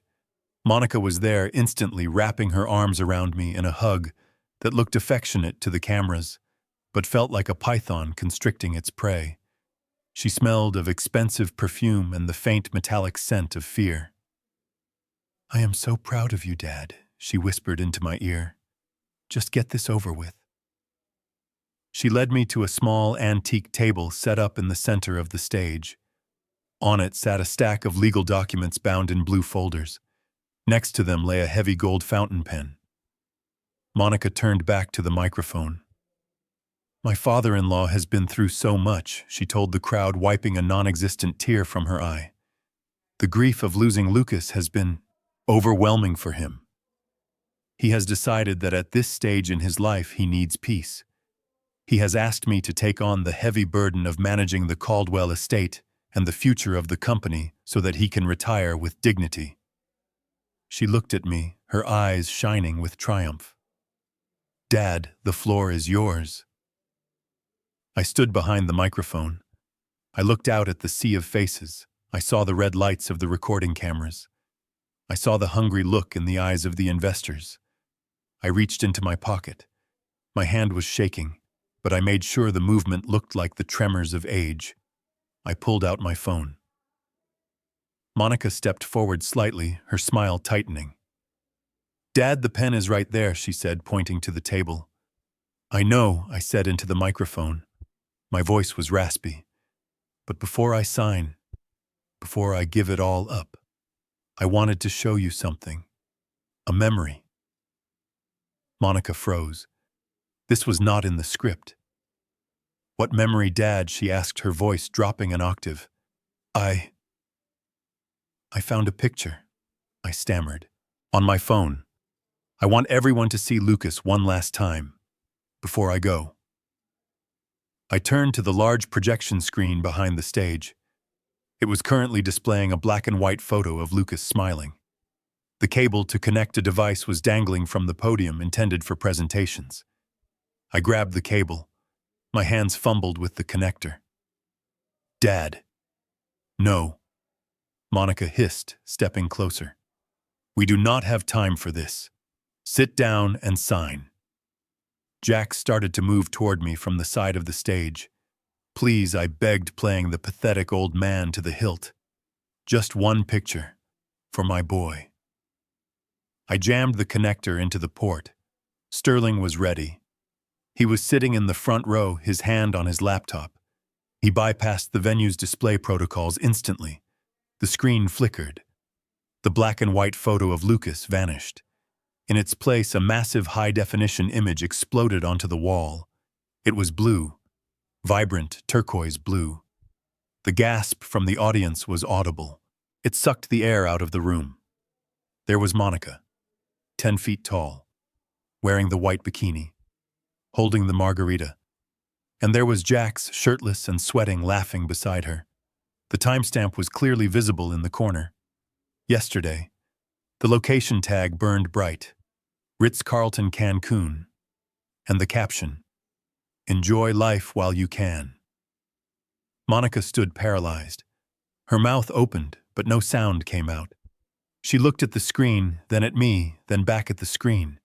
The color drained from her face, leaving her looking like a wax statue. Jack stopped in his tracks. He stared at the image of himself looming over the crowd. But I wasn't done. I tapped the screen of my phone. Audio file playing. The speakers of the ballroom crackled. Then Monica's voice filled the room, loud and crystal clear. It was the recording from the crawl space the night before. "Giet not lao jiadi. Tao sajan kan lao dot nyup roi nga ko tang." "Kill the old man. I will stage it like the break-in," and he fell down the stairs. The crowd erupted. Chairs scraped against the floor as people stood up in shock. The reporters rushed forward, their cameras flashing blindly. No, Monica screamed. "That is fake! That is AI! He is crazy!" But the audio continued. Jax's voice rumbled through the speakers. "I snap his neck. Quick! Clean!" Then we drag him to the bottom of the main staircase. Monica lunged for me. Her mask was gone. Her face was twisted into a snarl of pure animal rage. She reached for the cable, trying to rip it out of the phone. But I was faster. I was an engineer, and I knew how to hold my ground.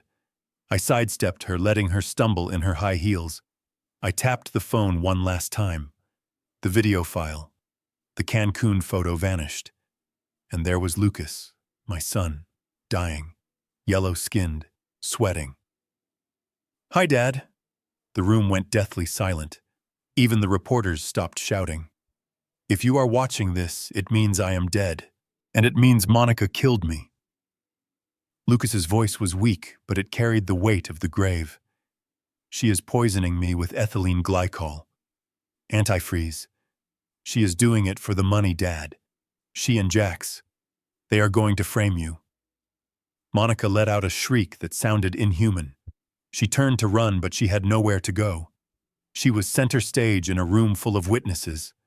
Jax realized the game was over. He didn't try to explain.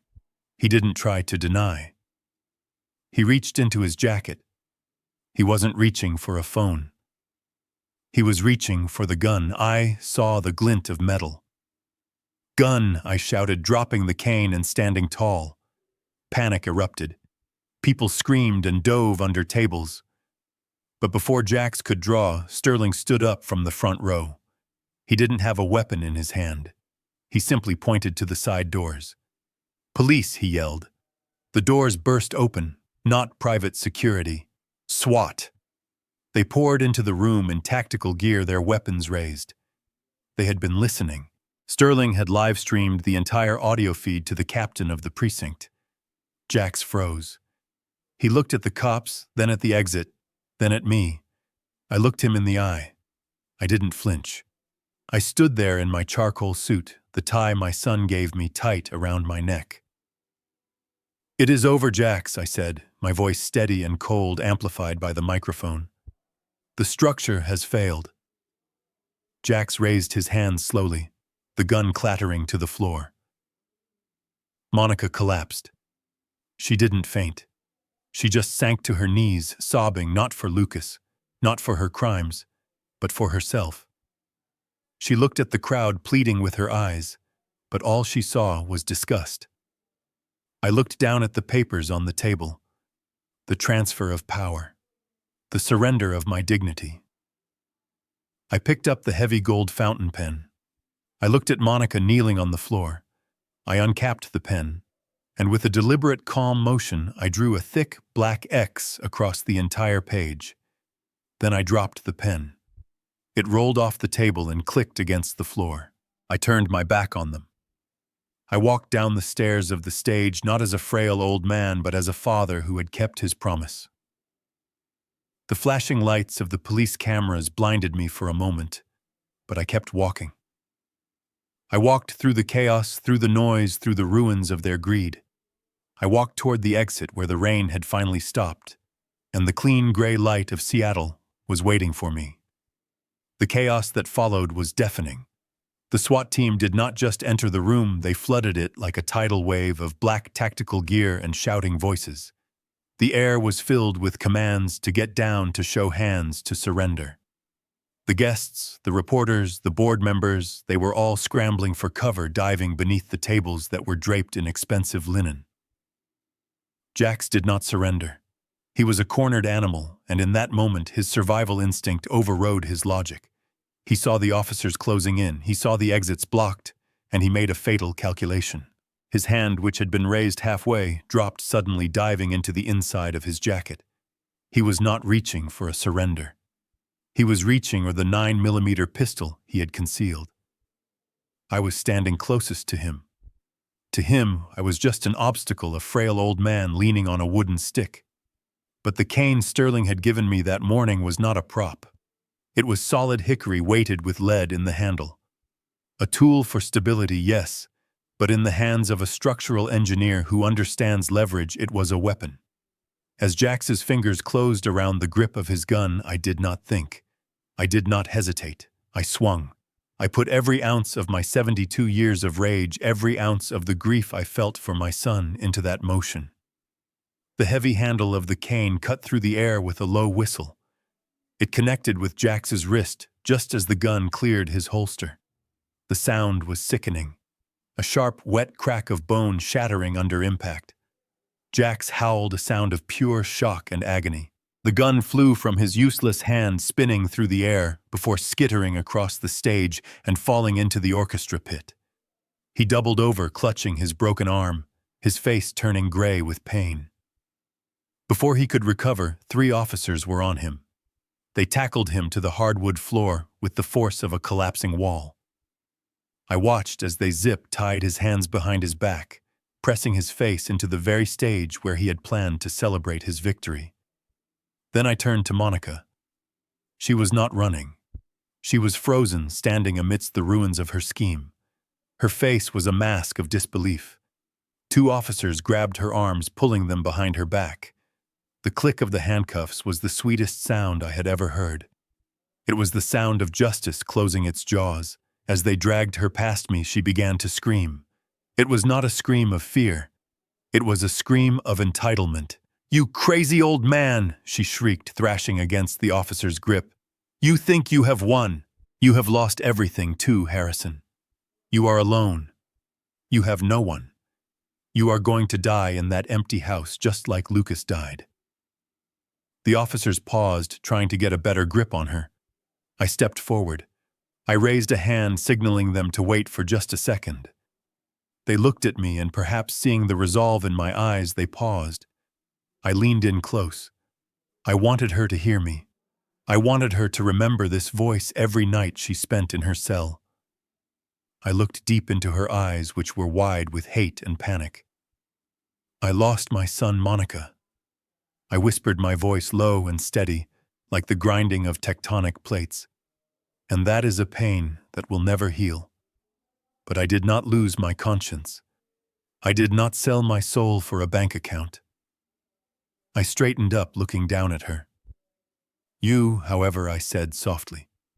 "You lost your freedom. You lost your name. And you lost the game you thought you were playing alone. Goodbye, Monica." I nodded to the officers.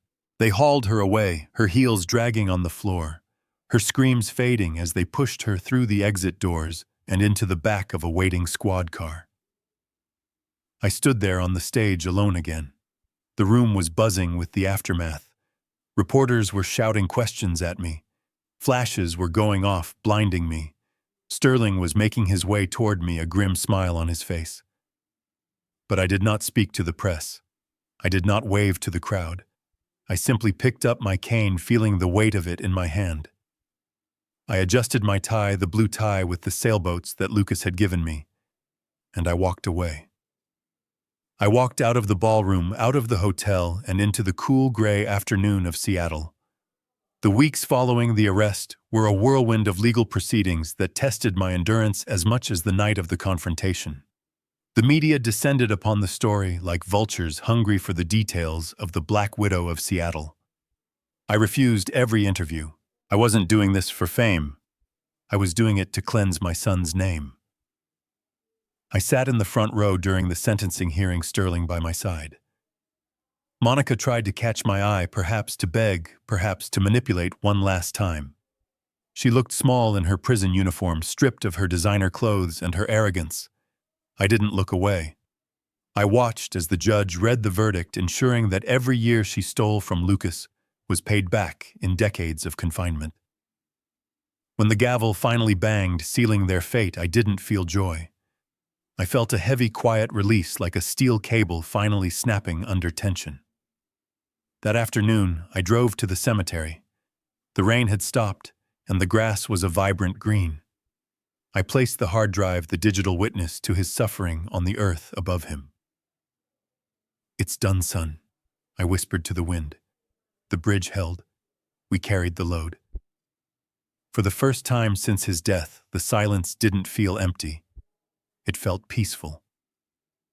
1 year later, the rain was falling softly against the large glass windows of the recreation room, but inside it was warm and bright. The room was filled with the sound of laughter, the clattering of plastic bricks, and the focused silence of creation. I stood near the back of the room watching. Above the main entrance, a bronze plaque caught the light. The Lucas Caldwell Center for Youth. It wasn't a stiff corporate foundation. It was a place for kids who had fallen through the cracks. Kids who had lost their parents, kids who had been tossed around the foster system, kids who needed to know that they were not just debris but building blocks. I walked over to a table where a young boy sat alone. He was about 10 years old, with messy hair and eyes that held too much shadow for his age. His name was Leo. Not my grandson, but in a way he was part of the family I had chosen to build. He was struggling with a model bridge. He was trying to connect the span to the support pillars, but every time he let go, the structure sagged and collapsed. He looked frustrated, ready to sweep the whole thing onto the floor. "It keeps breaking," he muttered, kicking the table leg. "It is stupid." I pulled up a chair and sat down beside him. My knees still creaked, but I didn't mind. "It is not stupid, Leo," I said gently. "It is just unbalanced. Look here." I pointed to the center of his model. "You have too much weight in the middle and not enough support on the edges," I explained. "Gravity is always pulling down. You have to give it a path to travel. You have to shim back." I picked up a few extra pieces, snapping them into place, creating a triangular truss along the side of the bridge. "Triangles," I told him. "They are the strongest shape. They take the pressure and they spread it out, so no single piece has to carry the load alone." Leo watched me, his eyes narrowing in concentration. He reached out and touched the new support. He pressed down on the bridge. This time it held. It stood firm. "It works," he whispered, a small smile tugging at the corner of his mouth. "It works because we reinforced it," I said. "That is how bridges work. And that is how people work too, Leo. When the weight gets too heavy, you do not just stand there and break. You build supports. You find people to help you carry the load. You build triangles." He looked up at me. "Like you?" he asked. I felt a lump in my throat. I reached out and ruffled his hair. "Yeah, kid," I said. "Like me." I looked around the room. I saw Sterling in the corner talking to the center's director. I saw the other volunteers helping children read and draw. I saw a community built from the wreckage of my grief. I wasn't the lonely old man in the empty house anymore. I wasn't the victim of a greedy daughter-in-law. I was Harrison Caldwell, engineer, builder, father. I smiled. It wasn't a polite smile for the cameras or a brave smile for the mirror. It was a real smile. It started in my chest and warmed me all the way to my fingertips. I had lost the person I loved most in the world. But in fighting for him, I had found a reason to keep living. I had built a new bridge over the chasm of my sorrow, and this one was built to last. This story taught me a lesson that took 72 years to truly understand. We often think that family is the safest place in the world. We think that blood guarantees loyalty, and that love is a shield that nothing can penetrate. But sometimes the people closest to us are the ones holding the knife. Blind trust is not a virtue, it is a vulnerability. Real love is not about blind faith, it is about respect and integrity. And when those things are broken, you have every right to protect yourself. You have every right to tear down the toxicity and build something new on a foundation of truth. You are not defined by the people who betray you. You are defined by how you rebuild after they are gone.